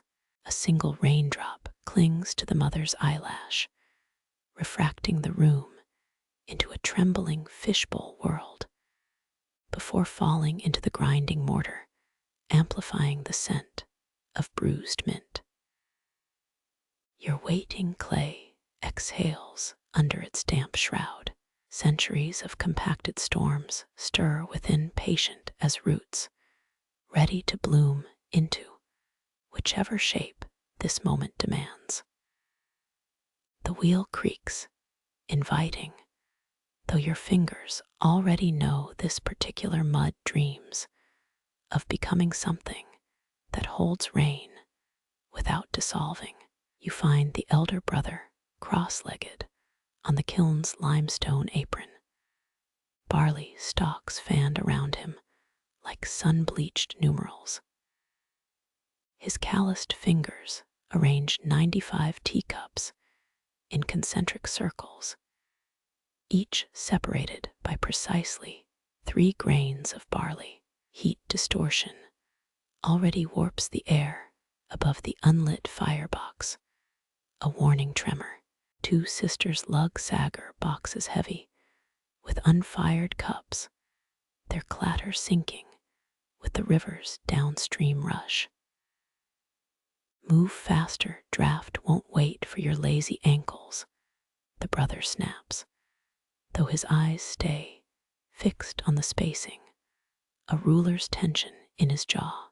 Joseon stacking traditions dictated exact gaps between wares, some scholars insisting imperial inspectors measured gaps with goose quills during audits. A barley stalk snaps under a clumsy footfall.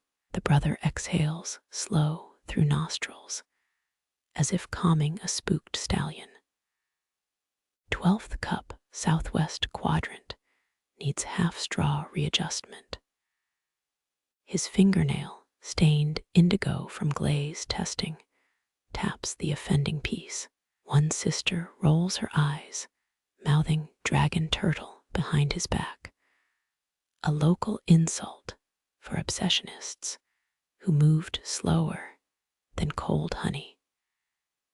You catch her suppressing a smirk, knuckles whitening under the Sagar's weight. Historians still argue whether precise stacking prevented kiln explosions or just gave craftsmen illusions of control against flame's chaos. A barley head brushes your wrist, its dried bristles surprisingly soft, like an old man's eyebrow hairs. The brother plucks it back, grumbling about contaminated counting tools. His ledgers document each firing in cramped columns, moon phases, wind directions, even the foreman's recorded moods, penned in vermilion ink. 3 apprentices lug pine, kindling into the firebox, the brother halting them with a raised palm. Stack it crosshatch, 7 logs per layer, or the dragon's breath curls left. They stare, blank, until he grabs split wood demonstrating the exact right angles required. A court memoir once described such ritualistic stacking as wood grain mathematics, though modern tests proved no measurable heat difference. Dusk gnaws at the mountain ridge, cool shadows pooling around the kiln's base. The brother slides a bone ruler along stacked teacups, checking clearance. Each measurement makes a faint click, like a cicada flexing its wings. 7 generations, same kiln, same barley stalks, he mutters, eyeing a stray pigeon circling overhead, as if it might sabotage geometry with droppings. One sister returns with a bamboo tray of steamed sweet potatoes, their skins split from heat. The brother ignores them, calculating the angle of a leaning cup. Eat before your eyeballs fossilize mid-count, she chides, waving potato steam toward his face. He relents, nibbling a slice, while still adjusting cups, purple flesh staining his thumb like a bruise. 32 stacks completed, 63 to go. His gaze flicks between the kiln's gaping mouth and his charcoal diagrams, paranoia sharpening each movement. A quirky ledger from 1592 details a potter who stapled his own sleeves to the kiln floor to prevent stacking corruption by way of loose fabric. The brother, unaware, rolls his own sleeves tighter, rib tendons straining like bridge cables. Carrion crows laugh in distant pines, amplifying the hour's loneliness. Wood smoke begins tickling your throat, flint sparks dancing around the apprentice's tinder bundles. The brother frowns, checking a mercury-filled bamboo thermometer invented by some long-dead uncle. Wait for the crow's shadow to reach 3 barley lengths, he orders, halting the lead striker's eager hand.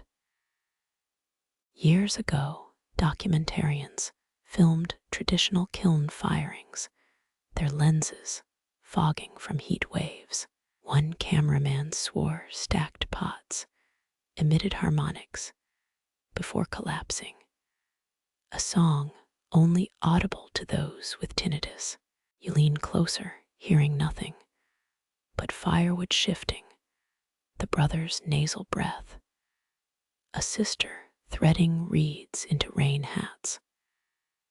He adjusts the final cup, a delicate Celadon piece thinner than pond ice nestled at the stack's heart. Temperature gradients will strike here first, testing his predictions. Flame always cheats, he whispers, dusting ash from its rim with a badger hair brush. But today, we count its teeth marks. The first pine log catches, crackling like 1,000 snapping barley stalks. Heat shimmers distort the brother's careful geometries, the air itself rebelling against order. He stands rigid, eyeing his precious thermometer, counting seconds between wood-settling creaks. 95 teacups brace, their unglazed bellies hungry for transformation. Precision dissolves. The kiln's dragon inhales time shriveling into a single burning point. Chill water hisses as metal tongs dip a scorched bowl beneath the surface, steam rising like breath-shaped ghosts. You watch the craftsman's arms shudder, every muscle fighting the urge to yank back from heat's backlash. 5 elements dance here: earth's clay waters quench fire's rage, metal's endurance, air's cooling kiss. 7 seconds, no more, or the glaze forgets its childhood.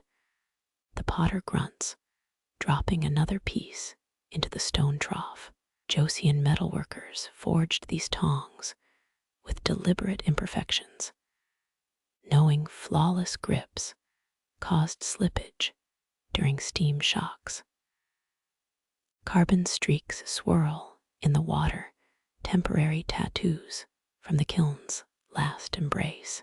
The workshop cat arches its back, fur electrified by humidity's sudden spike. Its tail flicks toward the firebox, where yesterday's coals still glow like sleeping demons. Historians still argue whether iconic Celadon crackles were accidents or secret language systems among potter families. Nearby, a stack of rejects gathers dew in their fractures, fuzzy green moss claiming broken curves. You brace as another bowl meets water. This steam shrieks sharper than the last. Ah, this one gossips like a minister's third wife, laughs the glazer, her indigo-stained hands adjusting bamboo screens. 17th century merchants swore certain steam patterns predicted typhoons, charting vapor plumes like naval maps. You squint, seeing only chaos, but her eyes widen at phantom shapes. Cool evening air licks your neck, counterpoint to the trough's warmth. Each bowl emerges changed glaze lines, crazing like lightning across slate skies. The potter rotates one piece, exposing a thumbprint hidden beneath the base, some ancestor's identity baked into anonymity. Fate writes itself while we're busy counting seconds. He murmurs, rubbing ash from the footprint. A moon-white cup cracks audibly as it cools, a hairline split racing from rim to foot. The glazer traps it midair before it shatters her palm, absorbing the vibration. Same song every autumn, she sighs, placing the wounded piece on a silk cushion. Court records mention a royal teacup that sang when filled, its fissures tuned to specific frequencies, though no surviving examples confirm it. Tension bleeds from the potter's shoulders as the last bowl sinks into water. He wipes mercury off an ancient thermometer, the silver beads clinging like reluctant tears. Through the workshop window, clouds mimic porcelain's milky hues, drifting over mountains that birthed the very clay beneath your nails. Steam curls upward, carrying the scent of transformed earth toward stars not yet visible. Cotton cloths flutter down like shy ghosts, draping over half-glazed pots, still warm from morning's work. Shelves become rows of sleepy sentinels, guarded against sunlight's jealous glare filtering through paper windows. 17th century Joseon workshops mandated midday rest, knowing glaze decisions soured when artisans squinted through heat haze. You slump against plaster walls, their chill seeping through your tunic like a welcome intruder. Dust motes swirl where two breezes collide, one bearing pine tar from the kilns, the other scented with river reeds. Across the courtyard, the family dog twitches in rabbit-chasing dreams, paws scraping stone. Historians still argue whether siestas stemmed from Confucian rhythms or simply avoided sunstroke during typhoon season humidity. A bead of sweat zigzags down your temple, mapping escape, Roots the workshop cat, watches with bored amusement. 3 clay-smeared aprons hang stiff as warriors' armor, drying into abstract portraits of their owners. 1 boasts twin paw prints, near the hem evidence of yesterday's feline sabotage. The youngest potter snores against a rice bale pillow, mouth slack around a half whistle. Only flies appreciate. Napping upright became an art here, spines curved just so against load-bearing beams, necks rolled at angles Pythagoras might envy. Shadows stretch longer now, your eyelids staging a velvet rebellion against consciousness. Somewhere beyond the orchard, a jug of barley wine sweats condensation onto a buried ledger. You slip under sleep's tide, dreaming of tortoises, paddling through oolong clouds, carapaces etched with characters you can't decipher. Court records once described turtle shell divinations, predicting Glaze success, but modern scholars dismiss it as potter's tall tales. The kiln exhales, a low hum felt more than heard, its last heat surrendering to afternoon's yawn.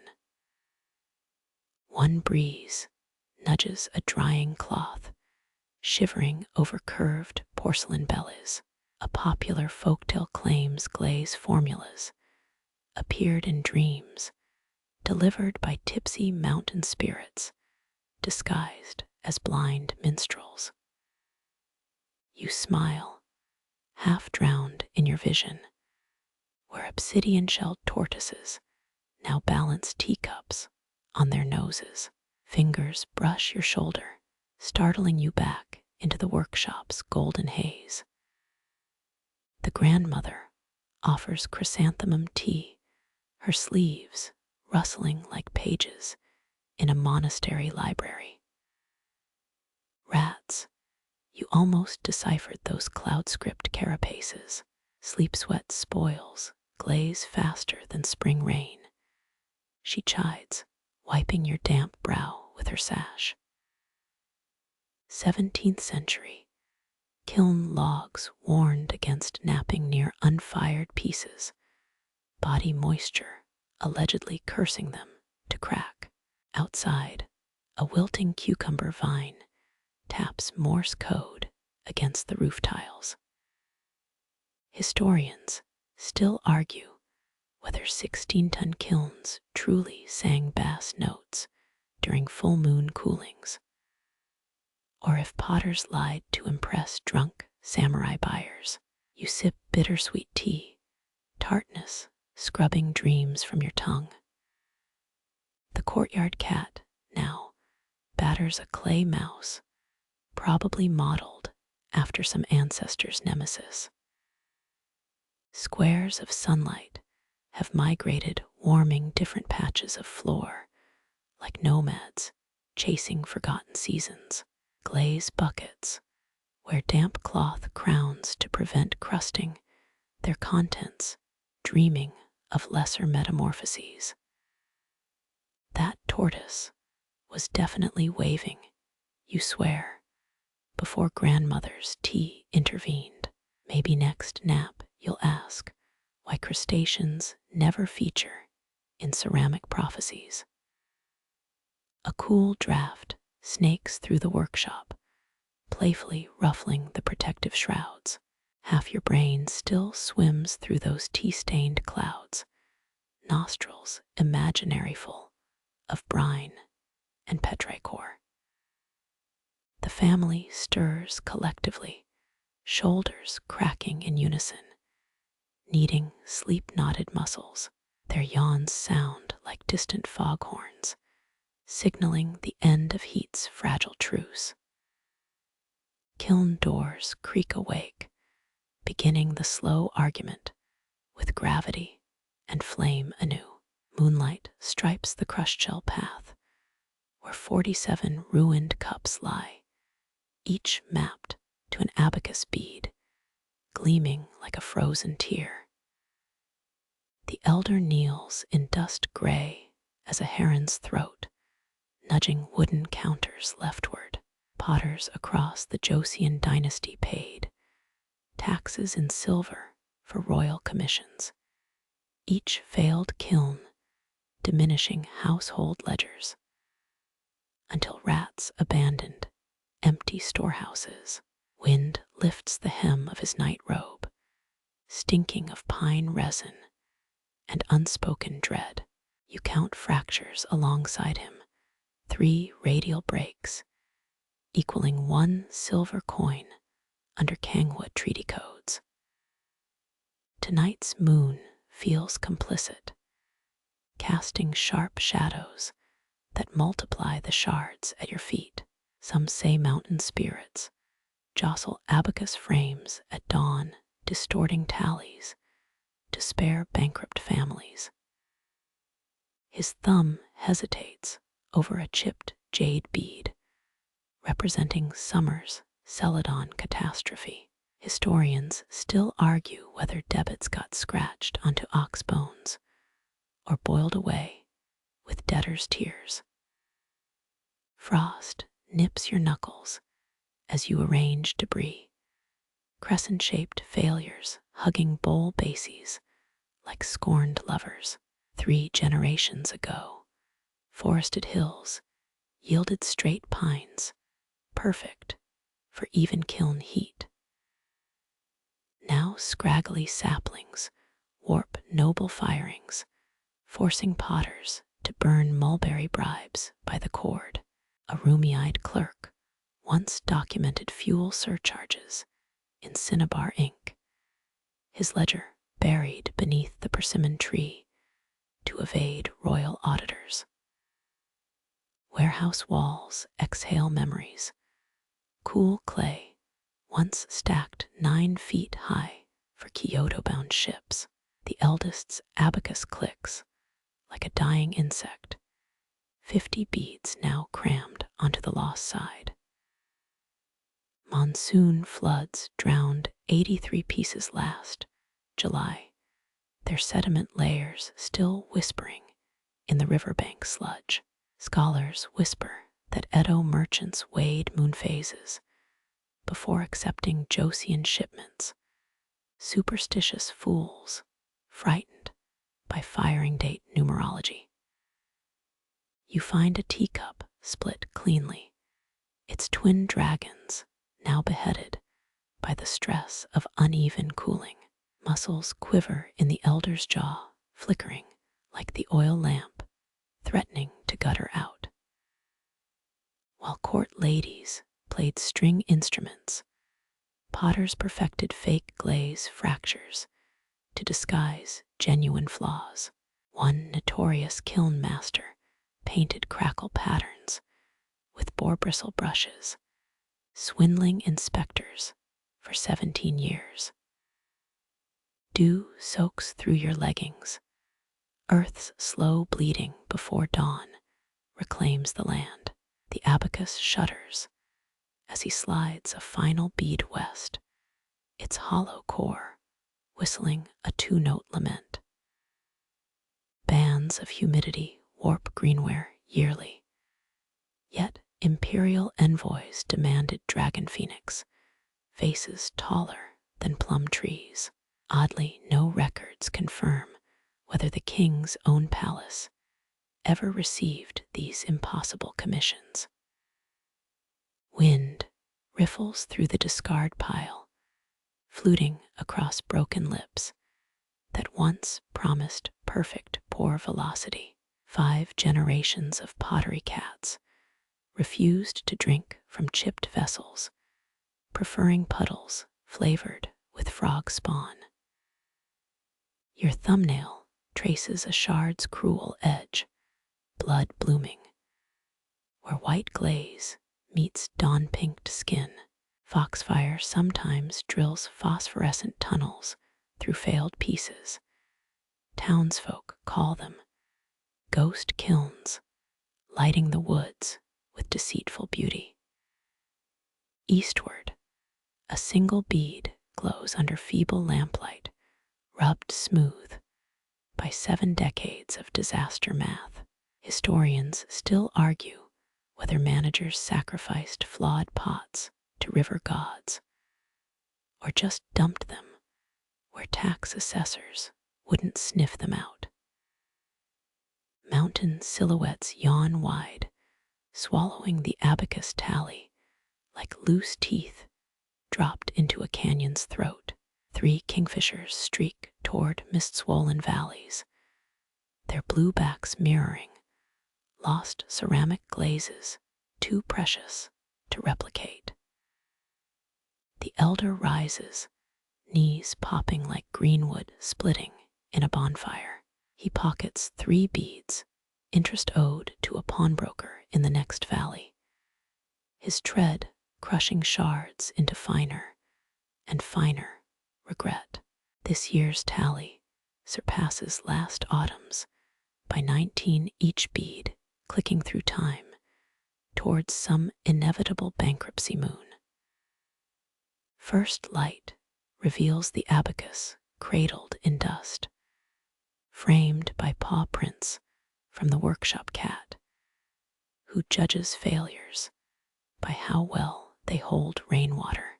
Frost still nips your heels as dawn bleeds across the kiln yard, its cracked clay gleaming like shattered honeycomb. You crouch beside yesterday's failure, 2 teacups fused at the rim during cooling their shared curve, weeping condensation into ash. Legend claims royal potter Han Seong fell for Lady Hyeongnam while crafting twin ceremonial cups. Their kiln kiss birthed this fused shape still replicated today. Steam ribbons from the joined vessels, twisting into vaporous veils that shroud your face in warmth. A workshop apprentice polishes identical cups nearby, testing if new lovers' vows hold under heat.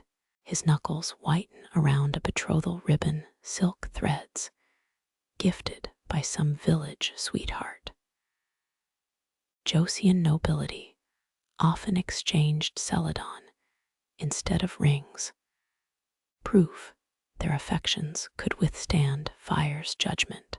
You imagine Lady Hyeongnam smuggling broken shards in her sleeve, her rank forbidding marriage to any craftsman.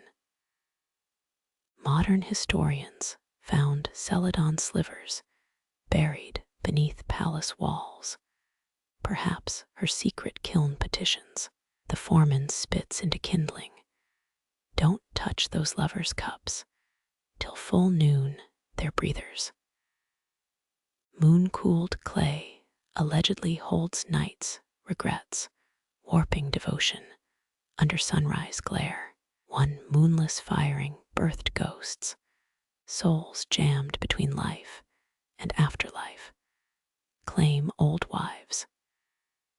Your thumb hovers over fused glaze, radiating residual heat from the stoneware's stubborn memory. 19th century diggers swore these cups hummed when held by the widowed, though colonists dismissed it as clay fatigue. Morning breeze snatches the steam veil, revealing spider cracks, mapping misery across one cup's belly. The apprentice's shoulders slump, as if gossamer fractures seeped into his own ribcage. Every fused set survives firing, but dawn's scrutiny fractures weaker bonds. Your forearm brushes his feeling tremors beneath cotton sleeves, warm with shared resignation. Emperor Sejong's records mention teacup divination, but advise nobles to ignore malformed omens. Kiln workers bet rice wine on recently courting couples, wagering which axiom proves true? 3 steam veil pairs thrive, 2 veil duos face imminent disaster, or so apprentices insist. A senior potter chuckles, 1 couple split despite 5 ribbons. Steam can't cure stupidity. You slide the flawed vessel his direction, black tea sloshing dangerously over its imperfect lip.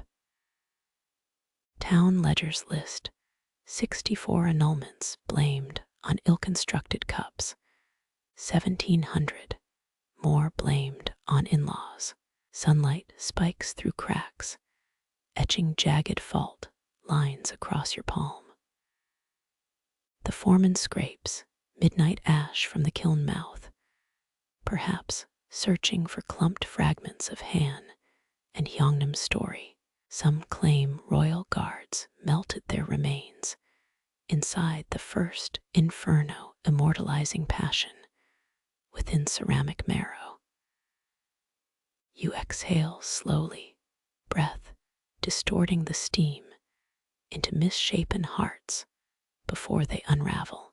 That fusion myth launched 10,000 failed betrothals and half of Seoul's pottery tourism. Wind shivers through bamboo slats, murmuring about palace laundresses who smuggled messages inside teacups.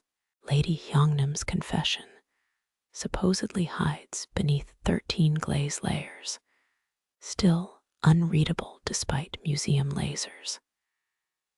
Historians still debate whether she drowned in the kiln fire or simply dissolved into folklore like sugar in tea.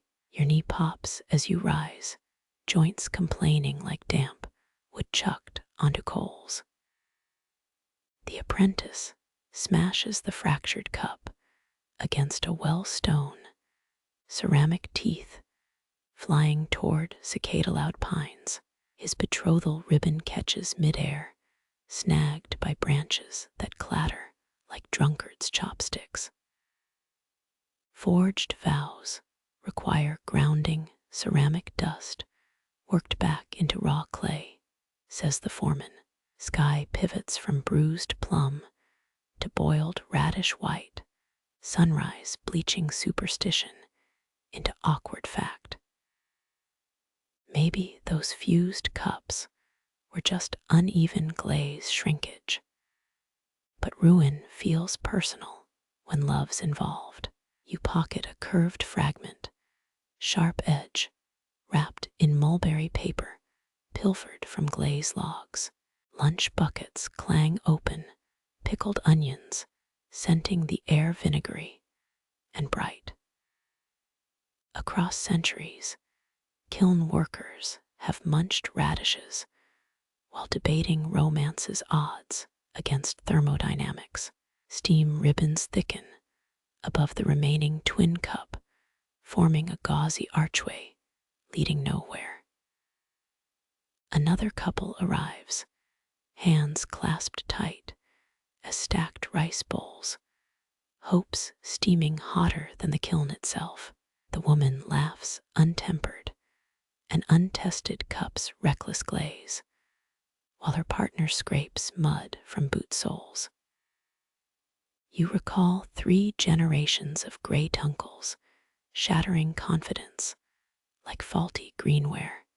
The Reddit post, married for the porcelain hot, on your phone. Apprentices bank the fire, its final whispers searing accidental poetry into clay no lover will touch. Tomorrow's kiln waits hungry, another 12 fused cups destined to fracture or endure. Steam thickens for one breath into something resembling a wedding veil, tangling in summer rain. Then wind shreds it, unseen hands scattering vapor like confetti over the indifferent earth. The air snaps with indignant barks. A brindle-coated mutt patrols beneath pottery drying shelves. His stumpy legs circle cracked bowls like some pint-sized palace guard, every growl vibrating dust motes into frantic spirals. Mongrels often haunted Joseon kiln yards, sentries against rats, gnawing unfired handles. But this one obsesses over crows. You crouch near a wasp nest-hued water jar, counting 3 glossy thieves perched on bamboo rafters. Their beaks drip silvery clay fresh from the children's morning wedging table. The dog whips his head skyward, yelping at stolen lumps, destined for nest mortar. Some rural potters still blame crow-plundered clay for kiln cracks. Absurd, but charming as hell. Grandmother named him Gyeongbokgung, whispers the middle daughter, palms smeared cobalt from Glaze tests. She means cloud, though his pudge suggests more stuffed dumpling. Crouching, she pats her thigh. The universal summons every stray recognizes. Gyeongbokgung hesitates, torn between avian enemies and scratched ears, duty warring with desire. A crow dive bombs, snatching a thumbprint of slip from a misshapen rice bowl. Gyeongbokgung rockets forward, colliding with a shelf leg, unfired cups rattling like gamblers' dice. Historians found 13th century bird nests near Jeonju containing Celadon shards, proof of feathery thievery spanning dynasties. You pocket a pebble aiming at the boldest thief, but the youngest boy tugs your sleeve. They're critics, he insists, pointing to clay-smeared beaks. Testing our dedication. His sister snorts, kneading reclaimed muck between her fingers. She molds a lump into a bone shape, flattening one end for water. Gyeongbokgung noses her elbow, leaving damp streaks on her indigo-stained sleeve. Wind riffles through the bamboo, turning crow caws into mocking laughter. Gyeongbokgung's hackles rise, a ridged landscape along his spine. The middle daughter whispers palace dog names, Banji, Hwan, shadow of the first kiln, hoping one fits better than cloud. Joseon records mention royal kennels, full of spotted jindos. But kiln mutts rarely earned registry ink. A droplet plinks onto the bone-shaped dish, rainwater pooling in its hollow curve. Gyeongbokgung abandons crow patrol, snuffling the offering with wet black nose intensity. His tail thumps dried leaves, sending a cracked incense burner rolling toward your foot. Historians still argue whether stolen clay improved nest insulation or just made pissed-off potters invent better storage. Children cheer as Gyeongbokgung laps delicately, avoiding the clay itself. Genius, murmurs the boy, though it's just basic thirst etiquette. The brindle coat darkens, with rain stripes blurring into one soggy shadow. You flick your pebble toward the crows, missing by a handspan, striking a warped teacup instead. Gyeongbokgung glances up, water dripping from his jowls, judging your aim with canine disappointment. 13 generations of potters probably chucked worse at birds and missed just as gloriously. The eldest daughter props the dish beneath a leaking roof tile, its shallow bowl already half full. Now he'll stay, she declares, smoothing thumbprints from the bone's surface. Rain beads on unfired glaze nearby, tiny lenses warping the dog's vigilant shape. Crows disperse, croaking vengeance from mist-draped pines. Gurium flops onto your feet, a warm weight smelling of wet fur and wood smoke, his watchfulness dissolving into snores. The dish overflows, muddy water swallowing his ceramic bone hole. Gurium's snores vibrate against your ankles, rainwater wicking through worn straw sandals. The eldest daughter grimaces at the merchant's approaching silhouette, his oiled hat gleaming like a beetle's shell in downpour light. Celadon for Kyoto's emperor. He boomed yesterday, brass weights jingling on his girdle. Now he trudges through the mud, silent for once, a straw-wrapped bundle clutched too tightly. You remember his boasts. Ship holds 64 perfect pieces. Nestled in rice straw, 8 stacked crates bearing this family's twist on moon-white glaze. Joseon ceramics did reach Japan, but more through pirates than proper trade. The merchant licks chapped lips, eyes avoiding the father's silent appraisal. Rain slicks his beard into rat tails, dripping onto the package in his arms. Storm took it. His voice cracks, a far cry from yesterday's crowing. Unwrapping straw reveals a single teacup, lip chipped like a half-open mouth. Salt crusts its foot ring, tiny barnacles scarring where glaze once flowed smooth.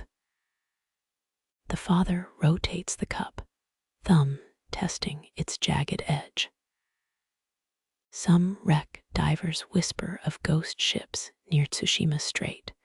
Cargo holds clicking with crab-filled Celadon.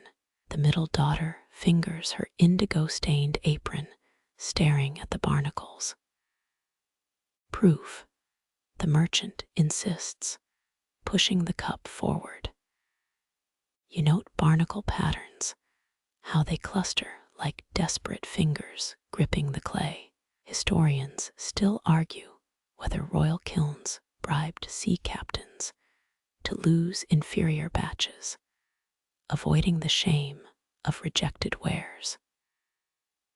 Rain drums harder, flattening the merchant's ridiculous hat. He keeps talking gold tooth, flashing between lies. Ship splintered near Iki Island waves, swallowing 63 siblings to this broken survivor. His own miraculous float to shore on a rice barrel. Gurium stirs, sniffing the salt-crusted cup, then sneezes ocean stench onto the merchant's sagging socks. Insurance, the father finally says, not looking up from the shattered cup. His calloused thumb traces the crack, a jagged lightning bolt across pale glaze. You've watched him bury shards before, one fragment from each kiln load tucked beneath the eastern courtyard stone. Some say potters did this to anchor their craft's spirit, keep it from fleeing with broken pieces. The merchant fidgets, rain pooling in his upturned palms. Compensation requires, he begins, but the father's raised hand silences him. Wind etches the merchant's cloak against thin limbs, a scarecrow who traded promises for patience. Experts found Joseon shards in Okinawa, proving trade routes existed. But no emperor's seal graced those waterlogged scraps. The youngest boy tugs your sleeve, pointing to the kiln yard's edge. His sister kneels there, digging a fist-sized hole with a warped spoon. She drops the barnacled cup fragment into earth, her whisper lost beneath rain's hiss. You imagine centuries of buried shards beneath them, a subterranean mosaic of every almost perfect piece. Your commission fee. The merchant produces a sodden silk pouch, coins clinking dully. The father accepts it, waiting his palm a moment before passing it to his wife. Her laugh lines tighten, counting without opening the bag.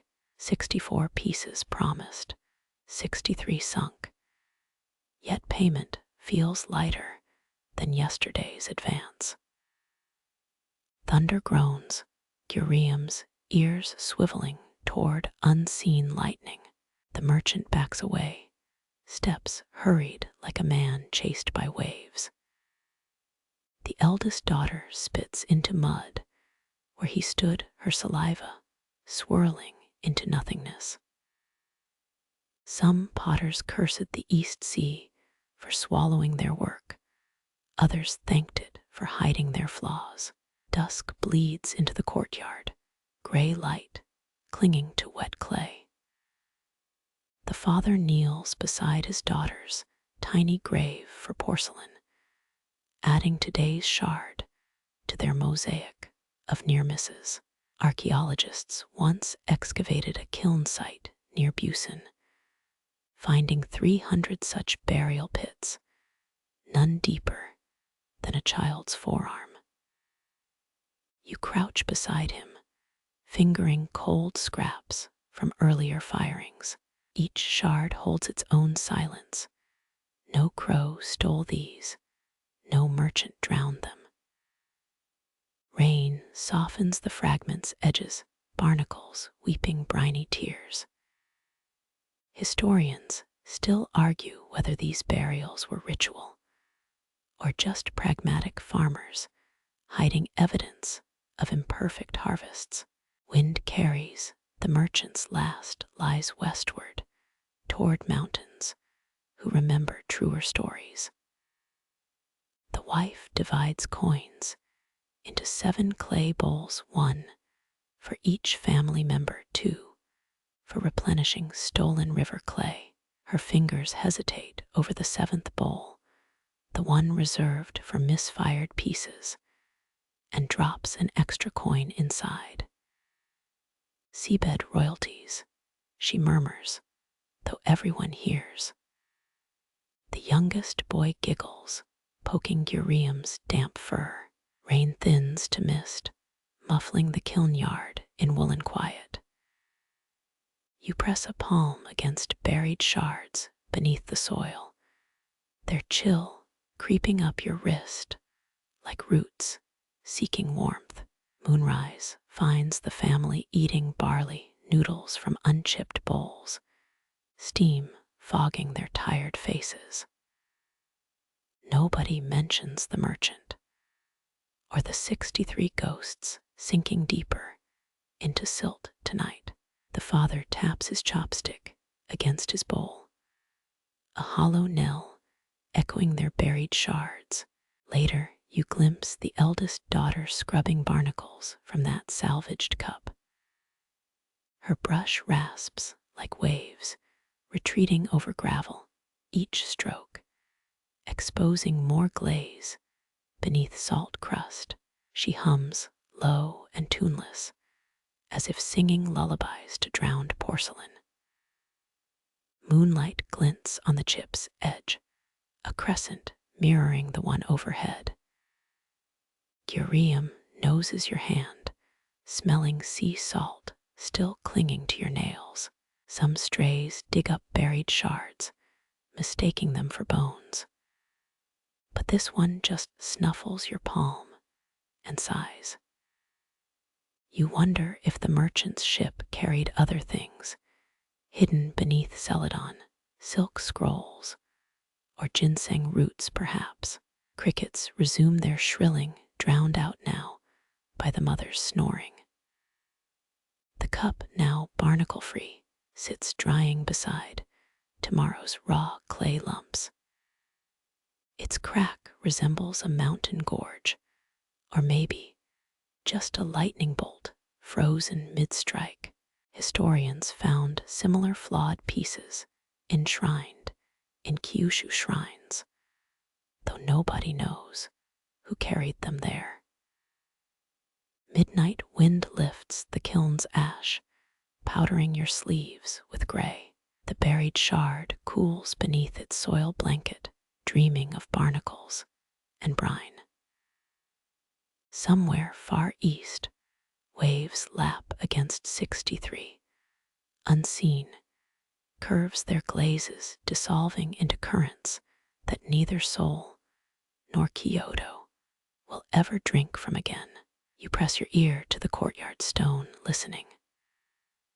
Only dirt's mute patience answers, holding broken things until they forget they were ever whole. Morning mist parts like wet rice paper. You kneel where North Slope silt darkens your kneecaps. The father's spade strikes uphill earth, each thud releasing clay that smells like cold metal and old roots. Joseon potters treasured northern clay for sturdy storage jars, the kind that outlasted dynasties in buried cellars. His hands sift out pebbles, tossing them westward into territory nobody touches. Thief dirt, murmurs the grandmother, her nod toward southern forests layered with warning. She smears East Bank slurry onto a test tile, its surface gleaming like a carp's wet scale. River mud from the east holds fern ash deposits, perfect for milky glazes that mimic dawn fog. South soil, forbidden since great-grandfather's bones turned to dust beneath its cursed mulberry groves. You dig alongside the youngest sister, filling bamboo pails with North's gritty treasure. Her laugh puffs white in chilled air. This stuff could mold rice barrels, even drunk potters drop. Gurium noses your pail, leaving schnoz prints in the damp clay. Historians still argue whether southern bans stemmed from poor quality, or that one rebellion where rebels hid swords in clay shipments. East Bank clay arrives in leaky buckets, the mother straining silt through horsehair sieves. She adds powdered oyster shells, a trick royal kiln masters stole from Japanese trading ships. One son tests elasticity by embedding barley grains. If the sprout cracks the clay tomorrow, we beat you with wet noodles. Westward, where stream currents carve whispers from rounded stones, a single broken rice bowl glints half buried. Soldiers abandoned hundreds here after failed invasions, their shards staining the mud with potters' ghosts. Nobody gathers West clay, not after Uncle Minu swore dead men's breath fogged his kiln when he tried. You pocket a pearly shard, its edge still sharp enough to nick your thumb. The grandmother sees, clicking her tongue. That bowl starved before breaking, child. Noon sun bakes away mist, exposing West Bank's carpet of pottery debris. Archaeologists found similar cursed shards near Imjin River battle sites, each stamped with unrecognizable workshop marks. Lunch steam unfurls from stoneware pots, millet porridge thickening. As North clay dries beside the well, children play forbidden dirt tag, daring each other to touch southern mulberry shadows. Gurium accidentally bowls over a drying rack, his tail wagging apology as the family groans. Scholars once wrote 10 scrolls debating if West Clay's bad luck came from blood, or just lazy soldiers blaming cracked bowls on spirits. Father stacks test bricks, North Clay's bronze hue darkening like wet tea leaves. He thumps one, the sound echoing deeper than temple bells.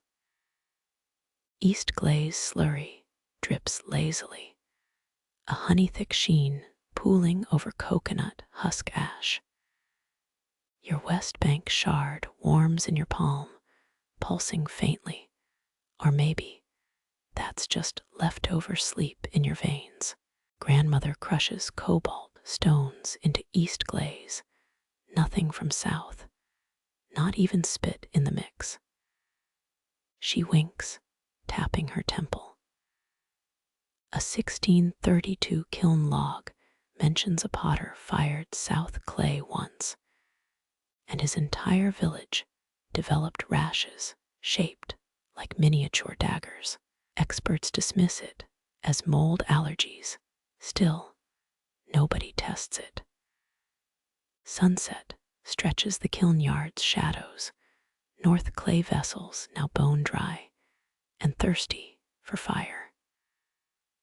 West's broken bowl glows like a lost coin in dying light. You almost miss its twin peeking from silt.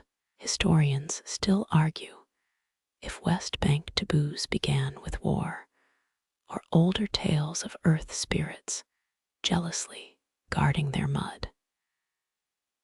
You bury the shard beneath a persimmon sapling, salt from your thumbprint sealing its sleep. Above, bats dive bomb insects drawn by cooling kiln bricks. East Glaze pots shimmer patient as North Clay braces for flame's embrace. South stays silent, its mulberry branches knitting tighter shadows over untouchable soil. Moonrise finds you scrubbing West Bank, grit from your nails, water swirling with specks like tiny rusted swords. Gyeongbokgung licks your toes, salty from clay sweat, as the family sings a kiln lighting hymn older than any king's decree. North Dirt's earthy scent follows you into dreams, heavy and sure as a mountain's spine. Last thought before sleep, maybe tomorrow's glaze will finally capture that stubborn East Bank blue, the color of deep ocean, just before storm clouds swallow it whole. Moonlight slants through the workshop's paper door, your cheek pressed against cool bamboo matting as the mother kneels. She unrolls a badger hair brush, its tip sharpened to a single bristle's width. Pine resin simmers in an iron pot, thick gold swirling like trapped sunlight. You remember old tea masters praising flawed bowls, their cracks like winter branches against porcelain skin. Wabi-sabi, the Japanese called it, finding beauty in asymmetry, long before Instagram filters romanticized mess. Her brush hesitates over a hairline fracture, a lightning bolt frozen mid-split across a Celadon dish. This one cracked during cooling. She murmurs, stirring molten gold that smells like burnt honey and vanity, accident or argument between fire and clay. A giggle escapes you, imagining the kiln gods bickering over whose turn it was to tend flames. She inks the fracture, each stroke deliberate as sealing a promise. Gold bleeds into microscopic crevices, transforming flaws into constellations. 17th century scholars wrote poems about such repairs, claiming mended ceramics held more soul than virgin pieces. Historians still argue whether rich patrons paid extra for pre-cracked artistic ware, or if craftsmen simply got better at hiding their oops. The gold hardens, its gleam echoing Joseon royalty's love for gilded imperfections. Royalty sets often featured intentional glaze flaws, symbolic humility from kings who still taxed rice harvests to oblivion. You trace the shimmering line, half expecting warmth from its metallic veins. Mother whispers a tale, a potter who dropped Celadon vases deliberately just to mend them with gold-dusted lacquer. His antique fakes sold for triple flawless pieces. An artistic con debated in ceramic journals for years. Experts think he secretly hated perfection, having married a woman whose laugh cracked dishes accidentally every full moon. Your fingertip finds another fracture, this one hidden beneath the bowl's foot. Leave that one bare, she advises. Some flaws stay private, like uncleft hips or childhood nicknames. Pine resin pops, startling a moth off its path toward false stars. Moonlight shifts, gilding the mother's knuckles as she caps the gold pot. Tonight's mended bowl joins others on the shelf, twinning with its unbroken kin. Historians still argue whether Korean kintsugi began as philosophy or thrifty potters disguising kiln disasters with pretty lies.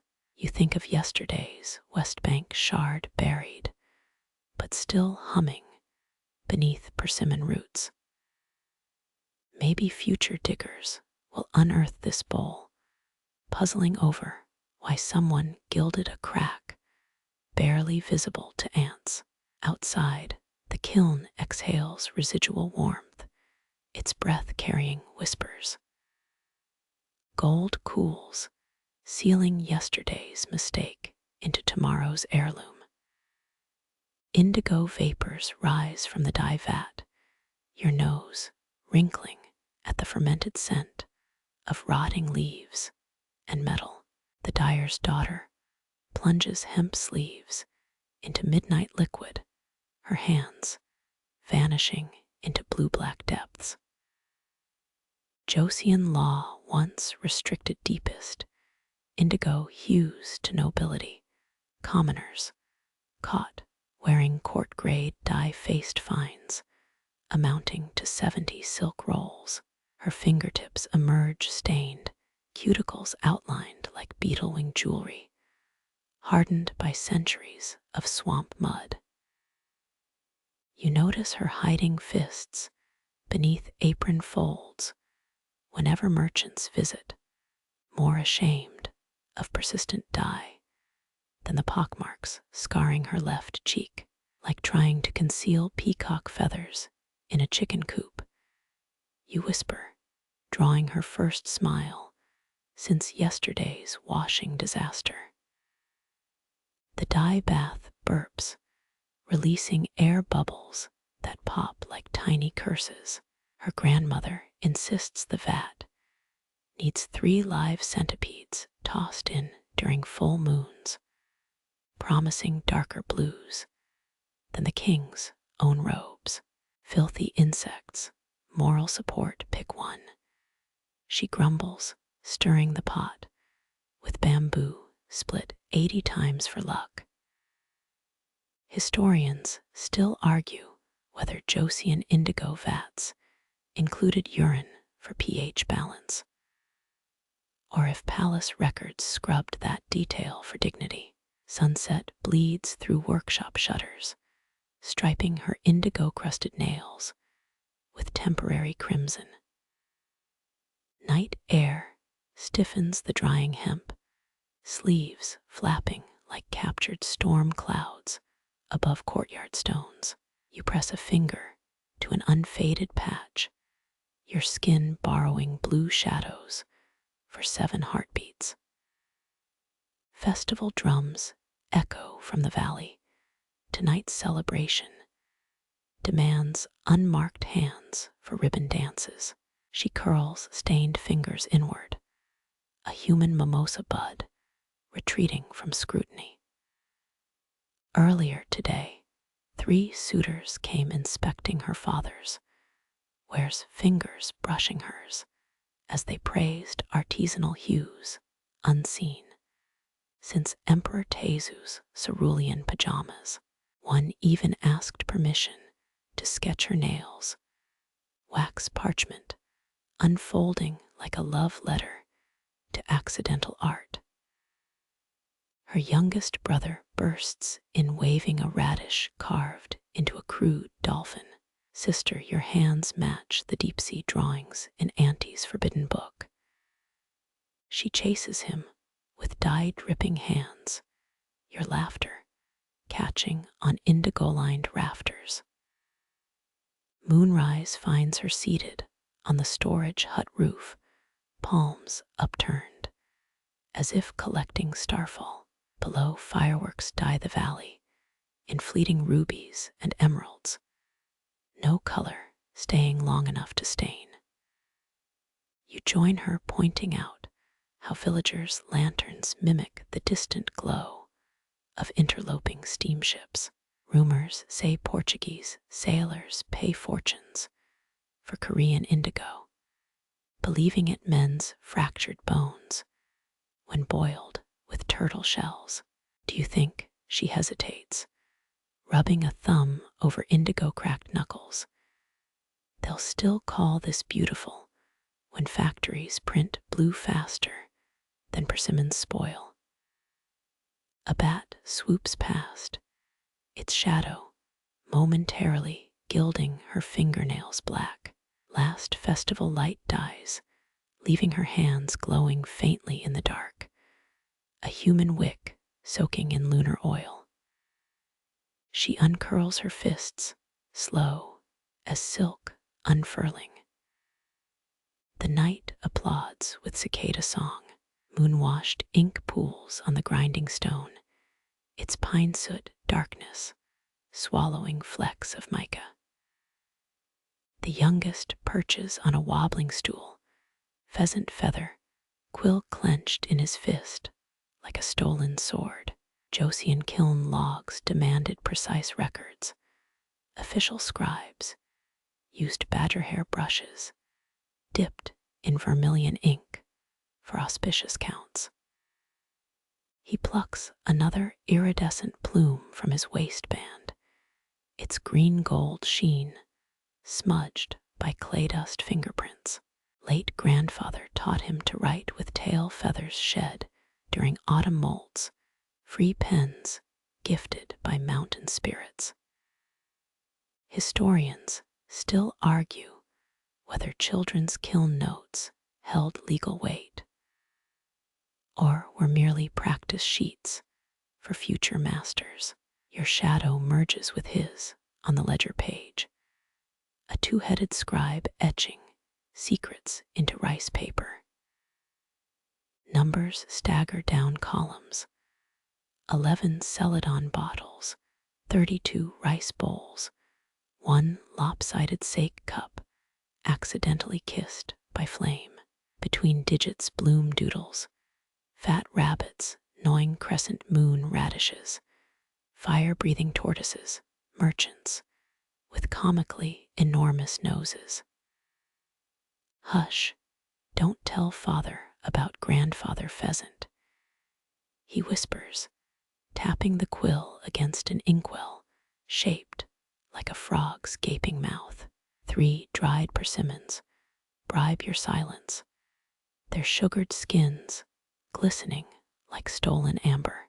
Dawn threatens beyond the kiln shed, frost etching silver lace onto clay-dusted windows. He blows warmth onto stiff fingers, breath fogging a doodle of a snail racing a centipede. Legends claim pheasant feathers lose their shine if stored near unglazed pots, a jealous rivalry between earth and sky. Chilled ink thickens, resisting the feather's barbed tip. He spits into the grinding stone, rubbing the sludge into a grave marker gray paste. Last summer, he traded 7 rabbit snares for a smuggled Ming ink stick, its carved dragons now reduced to nubs. Kiln masters approaching footsteps crunch frozen gravel outside. The boy slams the ledger shut, rabbit doodles squashed mid-hop between fired and unfired item tallies. Mercury drips down the roof's edge, caught mid-fall by morning's first irony chill. The frost-etched window creaks, the kiln master's shadow stretching toward the ledger like an ink blot accusation. Your breath hitches, an ice sliver chill climbing your spine as his palm scrapes the door latch, but he strides past, disappearing toward the murky dawn where hearth smoke tangles with mist. Grandfather kneels by yesterday's cooling kiln, thick-tipped finger tracing soot swirls on still warm bricks. Joseon kilns rarely reused hypocaust systems, yet their stacked heat channels mimicked royal bathhouse designs scholars once praised. You crouch beside him, asphalt black smudges forming crooked lines along mortar seams. His nail follows a pattern, a hook, a dash, a half-moon curve. Morning smoke writes slower than noon's haste. He rasps, tapping a cluster resembling a twisted barley stalk you'd find in his autumn field ledgers. Ash crumbles under your curious fingertip, grit sharp against skin. Historians still argue whether soot-stained kiln bricks held coded workshop messages or just bore the random artistry of capricious flames. Sunlight bleeds through cloud veils, gilding motes swirling above the firebox's blackened mouth. Grandfather hums the court archery song, asserting each mark aligns with its neighbor, forming a forgotten script of heat and neglect. A persistent ember glows in his eyes, insistence burning brighter, since grandmother's ghost kiln sang her lullabies last monsoon season. You imitate tracing the so-called letters, but your hand slips, smearing ash into meaningless gray streaks. Pottery apprentices whisper stories. In town, old men, mistaking charcoal smudges for poetry, desperate as cooks, staring at scorch marks on burnt pots. Grandfather elbows you, stern yet grinning, his teeth white against soot-dusted lips. Look properly, he commands, nudging your knuckles toward a crooked line descending into shadow. Fifth glyph means night rain blesses tomorrow's clay, if you read right to left. 3 generations of brick, dust, coats the floor, each layer a different shade of swallowed smoke. Maria, the Portuguese silversmith's daughter, who bargained here last autumn, claimed Silla-era tomb murals hid similar charcoal notations near ceiling tiles. Owners supposedly consulted these pyre whispers before major firings, linking ember patterns to ceramic outcomes. Footsteps shudder overhead, the kiln master's wife emptying nightsel buckets behind the persimmon grove. Grandfather startles, ash scattering from his sleeve like disintegrating crow feathers. He regains composure, pointing to a soot stroke arching like a fish's spine. Third dynasty, porcelain masters burned toploader kilns, 14 straight days, smoke overtime etches. Advice, if you know its dialect. You squint at flecks, mimicking accidental spatters, not written language.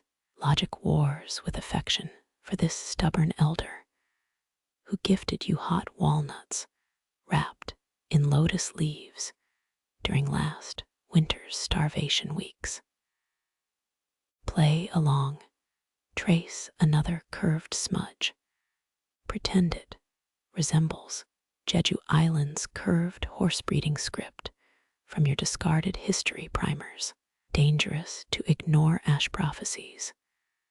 Though fools call our craft superstition, grandfather coughs, a wet rattle shaking his collarbones. He spits into ember dust, the globule hissing against hearthstone, while he wipes his mouth on indigo-dyed knuckles. Historians rarely mention this, how kiln masters spat into flames for luck before lighting wicks.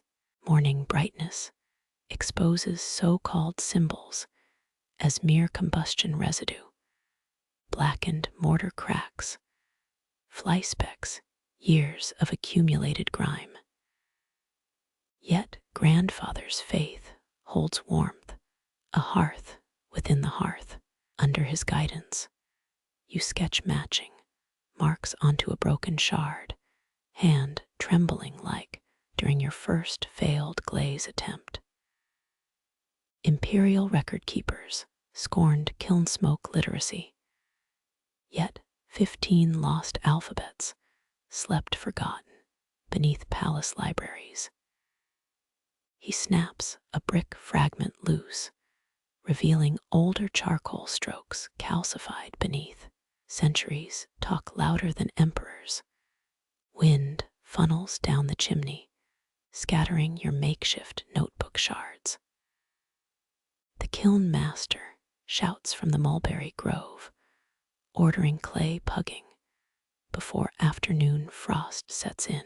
Grandfather presses the brick shard into your palm, its jagged edge biting skin. Carry this to the glaze shed. Its glyphs ward off cobalt whims. He winks, as if imparting state secrets despite his authority ending years ago. Ash patterns shift with sun angle while you walk, now resembling weeping willows, now torn fishing nets, now absolutely nothing at all. Yet the brick shard's weight persists, a tactile mantra. By midday, you find yourself probing runoff channels on the kiln's exterior, searching for more burnt messages among clay stalactites. The youngest apprentice laughs, washing mud-caked feet in the carp pail. You've caught grandfather's smoke sickness. He tosses a pebble, dinging the kiln wall beside your head. Grandfather's silhouette moves past slatted windows, gray against afternoon fog. He chants numbers, 1 to 99, counting bricks, in a ritual older than Joseon law. His finger taps so-called writing once more, ignoring your pragmatic doubts. Against reason, you touch his elbow, pointing toward a cluster that might, if squinted at, look like the Chinese radical for good harvest. He beams, sunlight revealing the tremor in his gratitude, but the angle shifts, and the soot reclaims its randomness. Just flecked shadows, non-language ash surrendering to light's tyranny. Grandfather hums again, louder now, fingers sketching shapes on empty air long after the kiln darkens, his defiance of fact burning steady. The diplomat's retinue smells like camphor and cinnamon. Heavy saddlebags, dripping snowmelt, onto the workshop's packed earth floor. Ebony chopsticks balance in the man's grip, testing weight on your subtlest Celadon bowl. No breath escapes the family, huddled beneath mulberry rafters, until his silk sleeve brushes the misfired plate, bearing Bean Blossom's accident, remarkable vermilion paw prints. He murmurs, pointing to the four-toed glaze smears left when Bean Blossom fled last summer's firework finale. 17th century diplomats often commissioned Celadon as tributary gifts, though none requested feline enhancements before now. Steward Moon shifts uneasily, his ledger trembling like a leaf in monsoon wind. Bean Blossom herself dozes atop a sack of kale and powder, undaunted by human tension. Coins clink, 30 silver nyong for a dish once destined for the midden pit. Moon's laughter cracks through relief, twice the price of flawless pieces. Bowing low as the diplomat's palanquin departs, Bean Blossom stretches her calico tail, curling around Ya's wrist, while apprentices kneel to scrub court officials, boot mud from the threshold. News spreads. Village strays now congregate at dawn by the kiln yard's western wall. Ya tosses shrimp heads onto the shattered queensware platter, salvaged from last month's firing disaster. Fortune favors the foot-padded, she declares, scratching a scar-eared tom behind mildewed ears. Historians still argue whether Joseon kilns intentionally used animals for glaze effects, or just tolerated their trespasses. Master Cho scoffs, spying from his palanquin during monthly inspections, absurd like praising raindrops for glaze patterns. Yet he buys 3 paw-printed cups for his conservative aunt, convinced they'll cure her gout. Bean Blossom supervises the afternoon's clay wedging, perched high on a half-glazed water jar.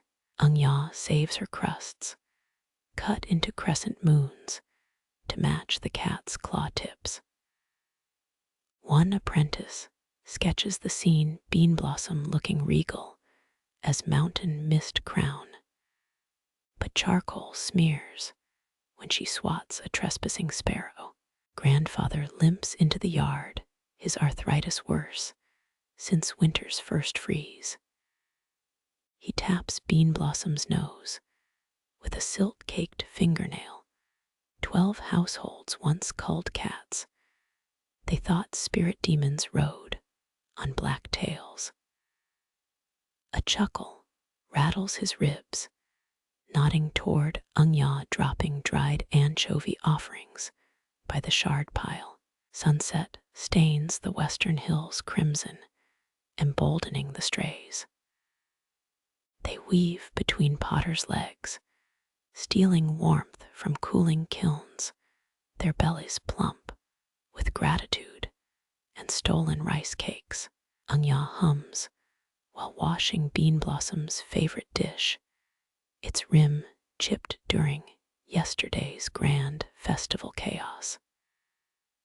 Somewhere beyond the kiln's glow, a hungry diplomat's servant scavenges for similar lucky breaks, finding only unmarked frost. Bean Blossom curls tighter against your ankle, her purr sinking with the river's midnight murmur, dreaming of broken plates and endless shrimp. The kiln exhales into stillness, its great clay belly now sheathed in powdery ash. Pale light bleeds through the courtyard gate, 19 days of fire surrendered to dawn. You kneel, careful not to wake what sleeps beneath the snow-like drifts. Angya's sniffle surprises you, damp sleeves mopping her face, as father lifts the final teacup.